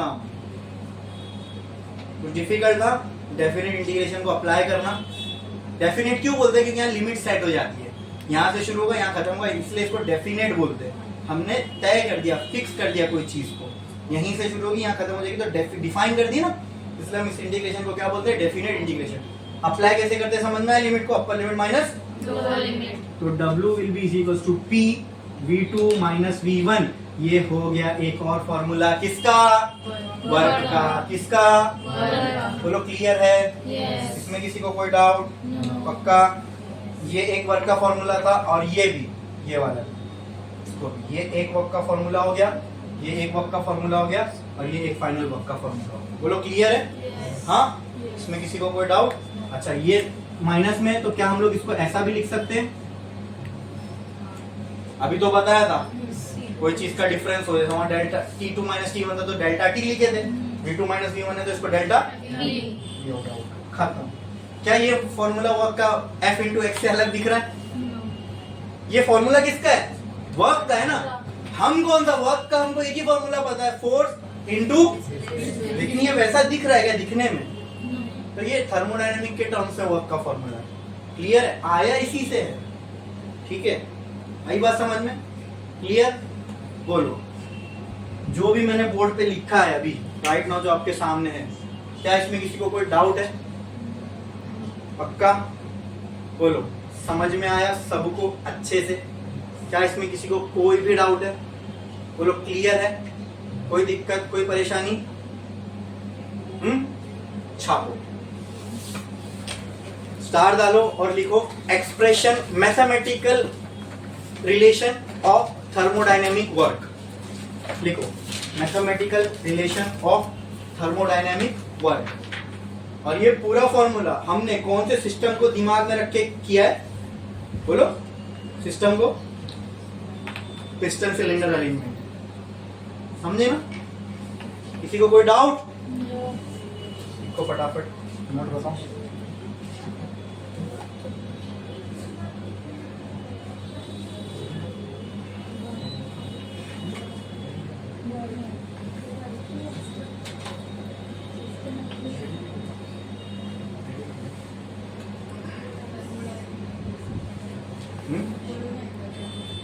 बोलो, फिर से रिपीट करेंगे। अच्छा, हेडिंग स्टार डालो और लिखो mathematical expression of thermodynamic work, या mathematical relation of thermodynamic work, या mathematical formula for thermodynamic work, कुछ भी लिखो, ठीक है?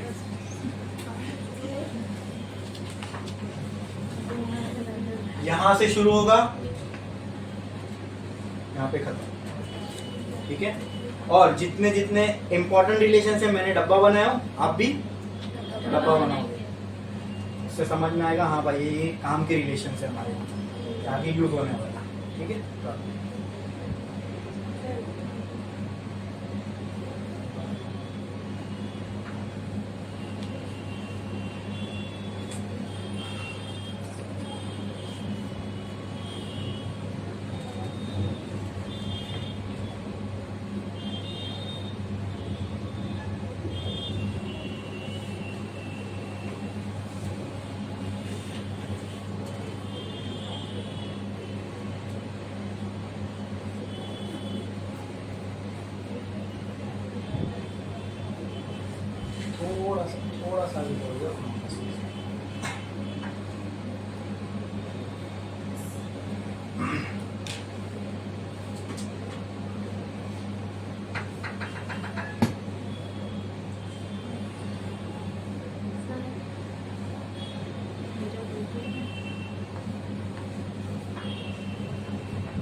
हुआ? कितने लोगों का बाकी है? जल्दी जल्दी जल्दी लिखो।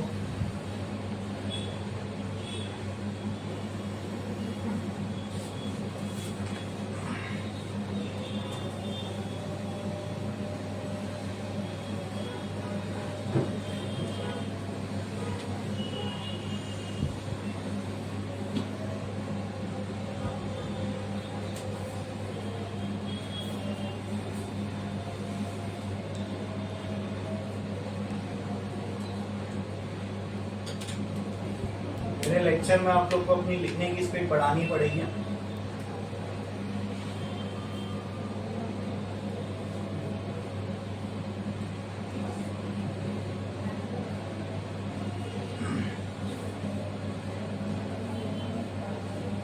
फटाफट लिख देना, ये नहीं कि हाँ भी सर ने बता दिया चलो मैं अपने आप से ट्राई करता हूँ करती हूँ आता है कि नहीं, वो सब घर पे। यहाँ पे क्या करना है, सिर्फ बोला ना छापो, ठीक है।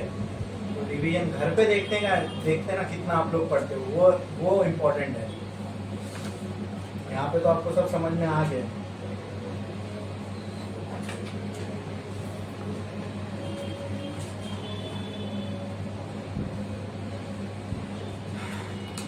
लिख के कितने लोगों का बाकी है? तो यहाँ पे हम लोगों को थर्मोडायनेमिक वर्क अच्छे से समझ में आ गया। देखो कहाँ से हमने शुरू किया था, 2 लफ्जों से, थर्मोडायनेमिक्स। आज हम लोग अच्छे मैथमेटिकल रिलेशन कर रहे होते हैं, तो वहाँ से यहाँ तक पहुँच के डेफिनेट इंटीग्रेशन अप्लाई करने लग गए। ऐसा लगा हमने कोई बहुत डिफिकल्ट चीज़, मतलब बहुत hard out of the world कोई चीज़ मतलब पढ़ रहे, जैसे कि समझ में नहीं आया। सिंपल पूछने का मकसद ये है कि ऐसा कुछ लगा कि तुमको कुछ समझ में नहीं आया, सुनने से पहले ऐसा लगता है वो डिफिकल्ट है, लेकिन फिर जैसे जैसे मैं उसमें अंदर जाता हूँ, आगे हम लोग बढ़ते हैं, फिर धीरे धीरे दिमाग में उतरती है ना सब बात। हाँ, तो हम लोग एकदम सिंपलेस्ट वे में इसको समझ रहे हैं, ठीक है। और यही सारी चीज़ है जिसको आप अगर करके आओगे एग्जाम में तो आपको मार्क्स मिलेंगे। ये सब याद नहीं करना है, ये सब याद करना है क्या? याद नहीं करना है। अगर आपने कंसेप्चुअली इन चीजों को समझा है ना, तो आप खाली ये लिखोगे ना, आपका माइंड अपने को आपको यहाँ लगे खुद ब खुद रोक देगा। अगर आपने समझा है तो जो याद करेगा तो उसके लिए तो पता नहीं, फिर कुछ भी बीच से कुछ भी आएगा, कुछ नहीं आएगा, कंफ्यूजन रहेगा। क्लियर है? और इसमें जितना डेफिनेट इंटीग्रेशन का पार्ट था वो समझ में आया। फिजिक्स में इतना ही डेफिनेट इंटीग्रेशन चाहिए बस। मतलब जो आज मैंने बताया आपको रिगार्डिंग डेफिनेट इंटीग्रेशन, कि पूरी 12th की फिजिक्स में अपने को काम आने वाला है। तो जो आज नहीं है उसका क्या हुआ? नुकसान, लॉस हुआ। और मैं ये इंश्योर करता हूँ 2 चीज, जो लेट आए तो जो नहीं आए उसका नुकसान होना ही चाहिए। तभी तो जो जल्दी आया और आया उसका फायदा होगा। नहीं आने पे, लेट आने पे वही मिले जो आने और जल्दी आने पे मिले, तो ये तो जो आ रहा है उसके साथ ना इंसाफी है ना, ठीक है। क्लियर है? अभी यहाँ तक जो हमने किया ये सबको समझ में आया। इसके बाद हम लोग थर्मोडायनेमिक प्रोसेसेस देखने वाले हैं, ठीक है। उससे पहले मैंने कहा ना आपको वर्क का जो रिलेशन है वो मालूम होना जरूरी था। अब आगे हम लोग क्या देखेंगे? Different types of thermodynamic process. एक लाइन छोड़ो, स्टार डालो और लिखो थर्मोडायनेमिक प्रोसेस। थर्मोडायनेमिक प्रोसेस, इसमें सबसे पहला लिखो isobaric process. ISOBARIC, isobaric process.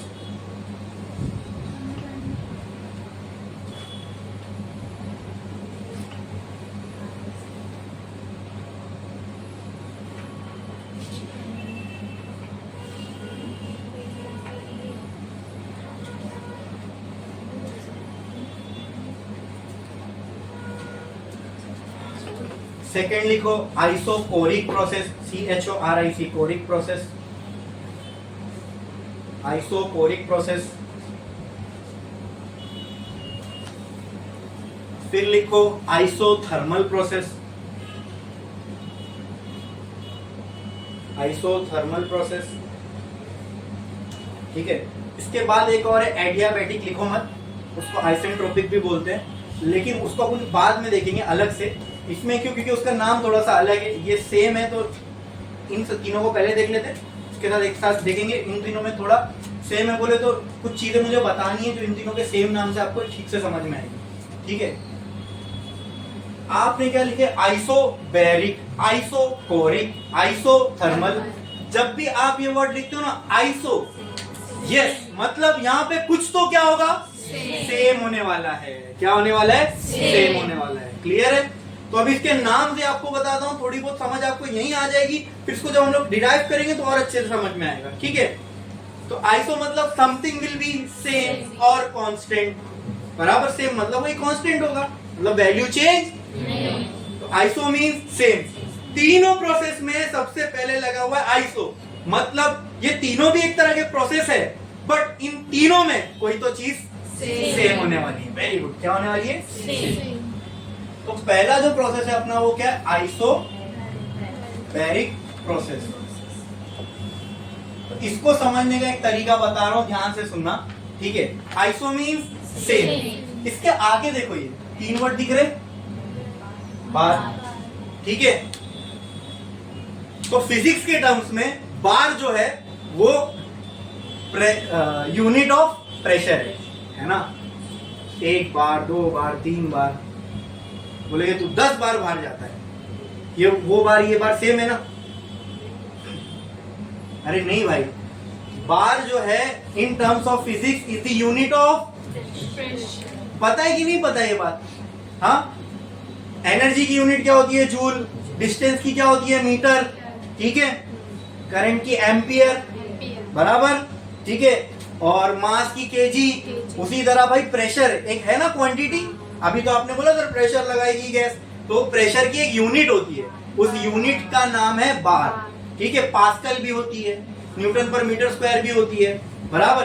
तो उसी तरह बार भी एक क्या है? प्रेशर की यूनिट है। क्या है? आइसो का मतलब सेम। और इसी के नाम के अंदर अपने को एक चीज मिल गई sir, bar. And bar is unit of, मतलब समझ जाना यहाँ क्या सेम होने वाला है। So it is also called as constant pressure process. इस प्रोसेस का एक और नाम है, मतलब इसको अगर वही वो याद है ना मुन्ना वाला सीन, भारी भारी वर्ड, भारी भारी वर्ड, है ना, दे देने का एकदम भारी भारी वर्ड है क्या? कांस्टेंट प्रेशर, प्रेशर चेंज, लेकिन लिखने में आइसोबैरिक प्रोसेस। ठीक है, कितना टफ लगता है ना बोलने में आइसोबैरिक। आम भाषा में बोले तो प्रेशर कांस्टेंट। ठीक है, उसी तरह आइसोकोरिक। देखो 3 प्रॉपर्टीज हम लोग डील करते हुए आ रहे शुरू से। कौन कौन सा? Properties, thermodynamic properties, pressure. तो प्रेशर तो हमने देख लिया, अब जरा कड़ियां जोड़ो। दूसरा क्या हो सकता है आइसोकोरिक में?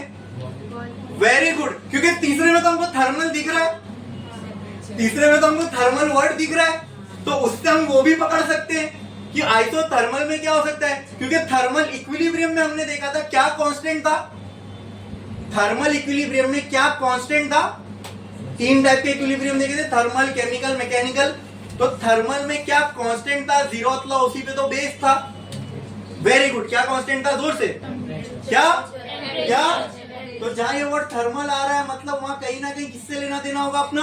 एकदम सिंपली में तीनों समझ गए क्या? नहीं, मैंने तो ज्यादा एफर्ट मारा भी नहीं, लेकिन देखो यही फायदा होता है, ये इस तरीके से ये जो टीचिंग प्रोसेस में अपनाता हूँ ना, उसका सबसे बड़ा बेनिफिट देखो अभी आप देख रहे रहोगे कि जब मैं क्वेश्चन पूछ रहा हूँ ना तो आपके आंसर्स आ रहे हैं, है ना। तो ये तभी होता है जब हमको कोई चीज समझ में आई, और वो समझ में आने के लिए मैं आपको एकदम ग्राउंड लेवल से लेके आ रहा हूँ। ठीक है, ठीक है। तो वहां पे हमने देखा था प्रॉपर्टीज 3 टाइप की, प्रेशर, वॉल्यूम, टेम्परेचर। अब आ गए प्रोसेस पे, तो आइसो सेम, ये सबको मालूम है। फिर अभी इसमें क्या सेम होगा? तो आइसोबैरिक में हमने देखो ओ बार लिखा हुआ है मतलब प्रेशर, हाँ तो क्या सेम? प्रेशर। फिर प्रेशर के बाद दूसरी हमने प्रॉपर्टी पढ़ी थी, चलो दूसरा कोरिक नहीं समझ में आ रहा है, तीसरी देख लो थर्मल है वहां पे। हाँ सर यहाँ पे आइसोथर्मल मतलब वहां पे क्या कांस्टेंट होगा? टेम्परेचर, इसलिए उसको कांस्टेंट टेम्परेचर प्रोसेस भी बोला जाता है। क्लियर है? क्लियर है? ठीक है। फिर उसके बाद फिर बचा क्या? 3 प्रॉपर्टीज को मैंने कहा था मेजरली डील करना हमने थर्मोडायनामिक में, pressure, volume, temperature. Pressure, temperature आगे बचा बीच वाला ही, ये वॉल्यूम ही हो सकता है। ठीक है, तो आइसोकोरिक में क्या कांस्टेंट होगा? वॉल्यूम। तो that is also called as constant volume process. ठीक है आपने? समझा ये? ठीक है, तो आप चाहो तो इन सब के बाजू में उनके आसान नाम भी लिख सकते हो। आइसोबैरिक क्या है? Constant pressure process. आइसोकोरिक क्या होगा? Constant volume process. और आइसोथर्मल क्या होगा? Constant temperature process. क्लियर है? समझ में आया? 3 टाइप के प्रोसेसेस हमने डिस्कस कर लिए। तीनों का हम लोगों को पीवी डायग्राम देखना है। क्या देखना है? PV diagram. वीटी डायग्राम नहीं है हम लोगों को। ठीक है, मैंने वीटी भी बताया था, लेकिन हम लोगों को टेक्स्ट बुक में आपके तीनों का क्या है? PV diagram. चलो, ये हमने यहाँ पे आप मुझे बताओ गैस क्या हो रही है? कॉम्प्रेस कि एक्सपांड? तो let us consider expansion process and draw a PV diagram. ठीक है? ठीक है, पीवी डायग्राम बनाना है। जो याद करेगा उसके लिए बहुत याद करना इसको मतलब कोई मुश्किल काम नहीं, एक ही लाइन खींचना मैंने बताया था। सबसे पहले पीवी डायग्राम का मतलब प्रेशर और वॉल्यूम का ग्राफ। प्रेशर और वॉल्यूम का ग्राफ। Very good. तो यहाँ पे मैंने ये ग्राफ की लाइन बनाई, यहाँ पे लिख दिया मैंने P, यहाँ पे लिख दिया V। P इस तरफ बढ़ेगा, V इस तरफ बढ़ेगा। यहाँ पे क्या होगा? Zero, origin. Very good, clear है दोस्तों? यहाँ पे क्या हो रहा है? एक्सपांशन। क्या हो रहा है? एक्सपांशन। और आपको याद है हमने यहाँ प्रेशर कांस्टेंट बोले थे। प्रेशर इज कांस्टेंट मतलब प्रेशर नहीं बढ़ रहा है। ठीक है, अच्छा, लेकिन वॉल्यूम बढ़ रही है। कांस्टेंट प्रेशर पे हम लोग वॉल्यूम बढ़ा रहे हैं। बोलो क्लियर है? समझ में आया? ठीक है, वॉल्यूम बढ़ रही है। वॉल्यूम बढ़ रही है तो इनिशियली वॉल्यूम क्या होना चाहिए? कम। बराबर? तो कम वॉल्यूम कहाँ दिखेगी? इधर पे कि इधर पे? लेफ्ट में कि राइट पे? लेफ्ट में। Very good, very good. और ज्यादा वॉल्यूम राइट में। मतलब एरो कहां से कहां आएगा? लेफ्ट से राइट। लेकिन अब हमने प्रेशर कहां डिस्कस किया? प्रेशर कहां से कहां चेंज होगा? हाँ, फिर से पूछता हूँ, प्रेशर कहां से कहां चेंज होगा? हाँ, यस यस। तो बोलो बोलो बोलो सर, क्या है? प्रेशर कांस्टेंट है, तो प्रेशर तो चेंज जब चेंज नहीं होगा तो उसकी लाइन स्ट्रेट रहेगी। एग्जांपल देता हूँ, जब मैंने सिस्टम में गैस डाली एग्जांपल, तब ये प्रेशर इतना था। कोई भी इतना भी हो सकता है, इतना भी हो सकता है। मैं एक कोई भी रैंडम लेवल पकड़ के चल रहा हूँ। मान लो जब मैंने सिस्टम में गैस डाली उसका प्रेशर इतना था, तो क्या ये चेंज होगा? नहीं। लेकिन जब मैंने वॉल्यूम, इनिशियली जो सिस्टम की वॉल्यूम थी पहले इतनी थी, इनिशियली जो सिस्टम की वॉल्यूम थी पहले इतनी थी, लेट इट बी, क्या वॉल्यूम चेंज होगी? लेकिन प्रेशर बढ़ेगा, प्रेशर उतना ही रहने वाला है। तो क्या मैं ये लाइन को ऐसा बना दूं, चलेगा? ये हो गई V1, ये क्या हो जाएगी? क्या वॉल्यूम बढ़ी? क्या प्रेशर चेंज हुआ? नहीं। मतलब यहां पर ही अगर ये पॉइंट 1 है, ये पॉइंट 2 है, तो क्या मैं बोल सकता हूं यहाँ पे P1 will be equal to P2। बराबर? बराबर? अरे P1 P2 सेम है ना, तो क्या मैं इसको ऐसा भी बोल सकता हूँ? देखो, P1 is equal to P2 is equal to P। अरे भाई जब दोनों सेम है तो 1 2 देने की क्या जरूरत है? एक ही नाम दे दो P। क्लियर है? समझ में आया? क्या इसमें किसी को कोई डाउट है? हाँ, याद करने जाए तो पीवी डायग्राम कुछ भी नहीं है, ऐसा ऐसा और ऐसा, बस खत्म। ये होता है पीवी डायग्राम। लेकिन हमने समझ के बनाया। समझ में आया? पीवी हो गया, पीवी डायग्राम यही है। अच्छा हाँ, मैंने बोला था प्रोसेस एक्सपांशन है, टेक्स्ट बुक में इतना ही है, प्रोसेस एक्सपांशन है। एक्सपांड हो रही है गैस, तो वॉल्यूम बढ़ेगी। तो एरो कहां से कहां आएगा? 1 से 2 की तरफ कि 2 से 1 की तरफ? Very good. एक्सपांशन ऐसे आएगा, और अगर कंप्रेशन होता तो वॉल्यूम कम होती, मतलब ऐसा एरो बनाते। तो हमने अजम्पशन जो है एक्सपांशन का लेके चले, तो अगर हम इसमें एरो बनाते तो कैसे बनाते? राइट। लेकिन टेक्स्ट बुक में विदाउट एरो है, तो आप खाली पीवी डायग्राम बनाना, वहां पे प्रोसेस को अज्यूम नहीं किया हुआ है। क्लियर है? समझ में आया? क्या इसमें किसी को कोई डाउट है?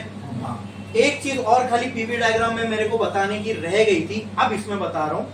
ठीक है, ये पीवी डायग्राम का ग्राफ है, ये पीवी डायग्राम का ग्राफ है। एकदम दिमाग में बिठा लो ये बात जो मैं बोल रहा हूं, ध्यान से ध्यान से। एरिया अंडर पीवी ग्राफ, क्या ये पीवी डायग्राम का ग्राफ है?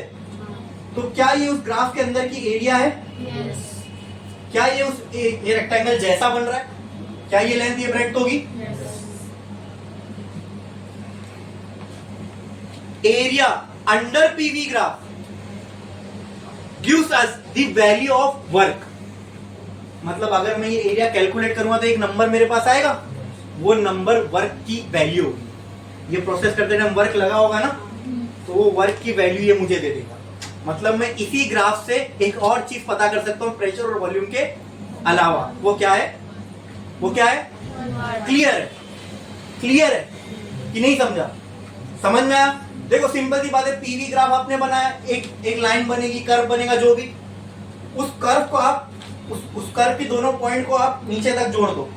ठीक है, अगर एग्जांपल ले लो, अगर ऐसा ग्राफ बनता है, एग्जांपल समझाने के लिए ऐसा ग्राफ बनता है, ये होता पॉइंट 1, ये होता point 2। Area under PV graph का मतलब क्या?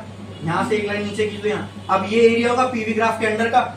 अगर किसी तरीके से मैं ये एरिया निकाल लूं तो वो एरिया की जो भी वैल्यू होगी वो मुझे किसकी वैल्यू दे देगा? वर्क की। मतलब ये प्रोसेस करने में जो भी वर्क लगा, एक्सपांशन करने में वर्क लगता है ना, तो उस वर्क की वो वैल्यू होगी। क्लियर है? क्लियर है? Yes. समझ में आया? पक्का? Yes. पक्का? ठीक है। बस ये बात है, ये मालूम होना चाहिए आपको कि what does area under PV graph represents. तो area under PV graph represents the gives us value of वो जो भी अगर एक्चुअल में मैं इसके एरिया को फाइंड करूं, लेंथ निकालूं कितनी है, ब्रेड्थ निकालूं कितनी है, तो जो भी वो वैल्यू आएगी वो एग्जैक्ट वैल्यू किसकी होगी? वर्क की। ठीक है, मतलब वो पीडीवी से भी निकालूंगा तो वैल्यू मुझे वही आएगी। तो अगर मुझे फॉर्मूला नहीं पता और मेरे पास ग्राफ है, बिना फॉर्मूले के क्या मैं वर्क की वैल्यू निकाल सकता हूँ? Yes, by using PV graph. Clear है? समझ में आया? तो स्टार डालो, हेडिंग डालो, लिखो आइसोबैरिक प्रोसेस, उसके नीचे उसका पीवी डायग्राम बनाओ, उसके नीचे उसका पीवी डायग्राम बनाओ जल्दी से।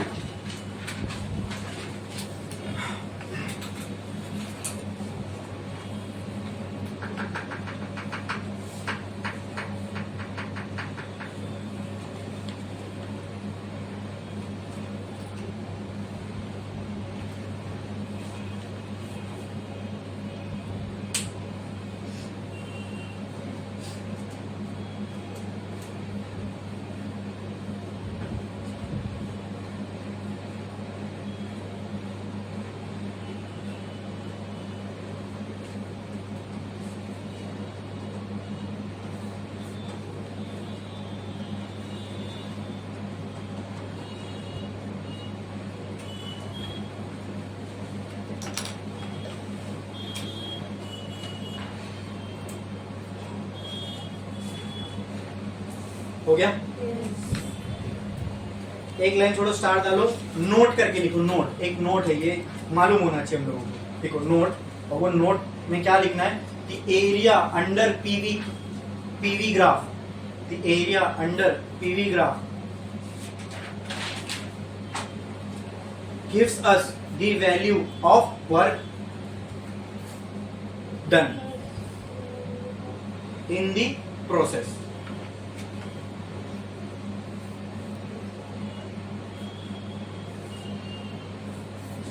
ठीक है, एरिया को अंडरलाइन करो, वर्क डन को अंडरलाइन करो। मतलब ये एरिया अपने को क्या देगा? वर्क डन, मतलब जितना भी वर्क लगा उस प्रोसेस को करने में, उसकी वैल्यू ये अपने को दे देगा। बोलो क्लियर है? अब ये भी याद रखना, ये तीनों प्रोसेस जब हम पढ़ने वाले हैं ना, तो अब ये तीनों प्रोसेस में हम पढ़ने वाले मतलब क्या देखेंगे? इन प्रोसेस के बारे में कुछ तो पढ़ना होगा ना हमको। तो पहले तो ये कि इनमें क्या क्या चीज कांस्टेंट होती है, तो वो हमने देख ली, समझ ली कि बेसिकली इसमें क्या कांस्टेंट है। उसके बाद इन सब का, हाँ ध्यान दो, इन सब का वर्क डन का फॉर्मूला निकालना है। मतलब ये सब प्रोसेस करने में वर्क लगा होगा, उस वर्क का मैथमेटिकल रिलेशन निकालना। जैसे अभी हमने वर्क का एक मैथमेटिकल रिलेशन निकाले, अब वो वर्क का फॉर्मूला हर एक प्रोसेस के लिए निकालेंगे। समझे? समझे? ठीक है, सिर्फ बोल रहा हूं मैं। हाँ, अभी उसको नहीं भी समझ में तो कोई डरने वाली बात नहीं, वो करना है अपने को, लेकिन करना क्या है वो मैं आपको समझा रहा हूँ। इस तीनों प्रोसेस, अभी तीनों प्रोसेस पढ़ना है ना, तो मैं बता रहा हूँ उन प्रोसेस में क्या पढ़ना है। ठीक है, तो इन तीनों प्रोसेसेस के लिए अपने को वर्क डन का मैथमेटिकल रिलेशन निकालना है। फिर हीट, देखिए ना हमने हीट दिए तो वर्क हुआ, तो वो जो हीट है उसका भी जो हीट हमने सप्लाई की तो वो कितनी होगी, तो कोई चीज कितनी है उसको निकालने के लिए क्या रहेगा अपने पास? एक मैथमेटिकल फॉर्मूला, वो फॉर्मूला हमको निकालना है। किनके लिए? तीनों प्रोसेसेस के लिए। मतलब आइसोबेरिक के लिए हम वर्क डन का फॉर्मूला निकालेंगे और हीट का फॉर्मूला निकालेंगे।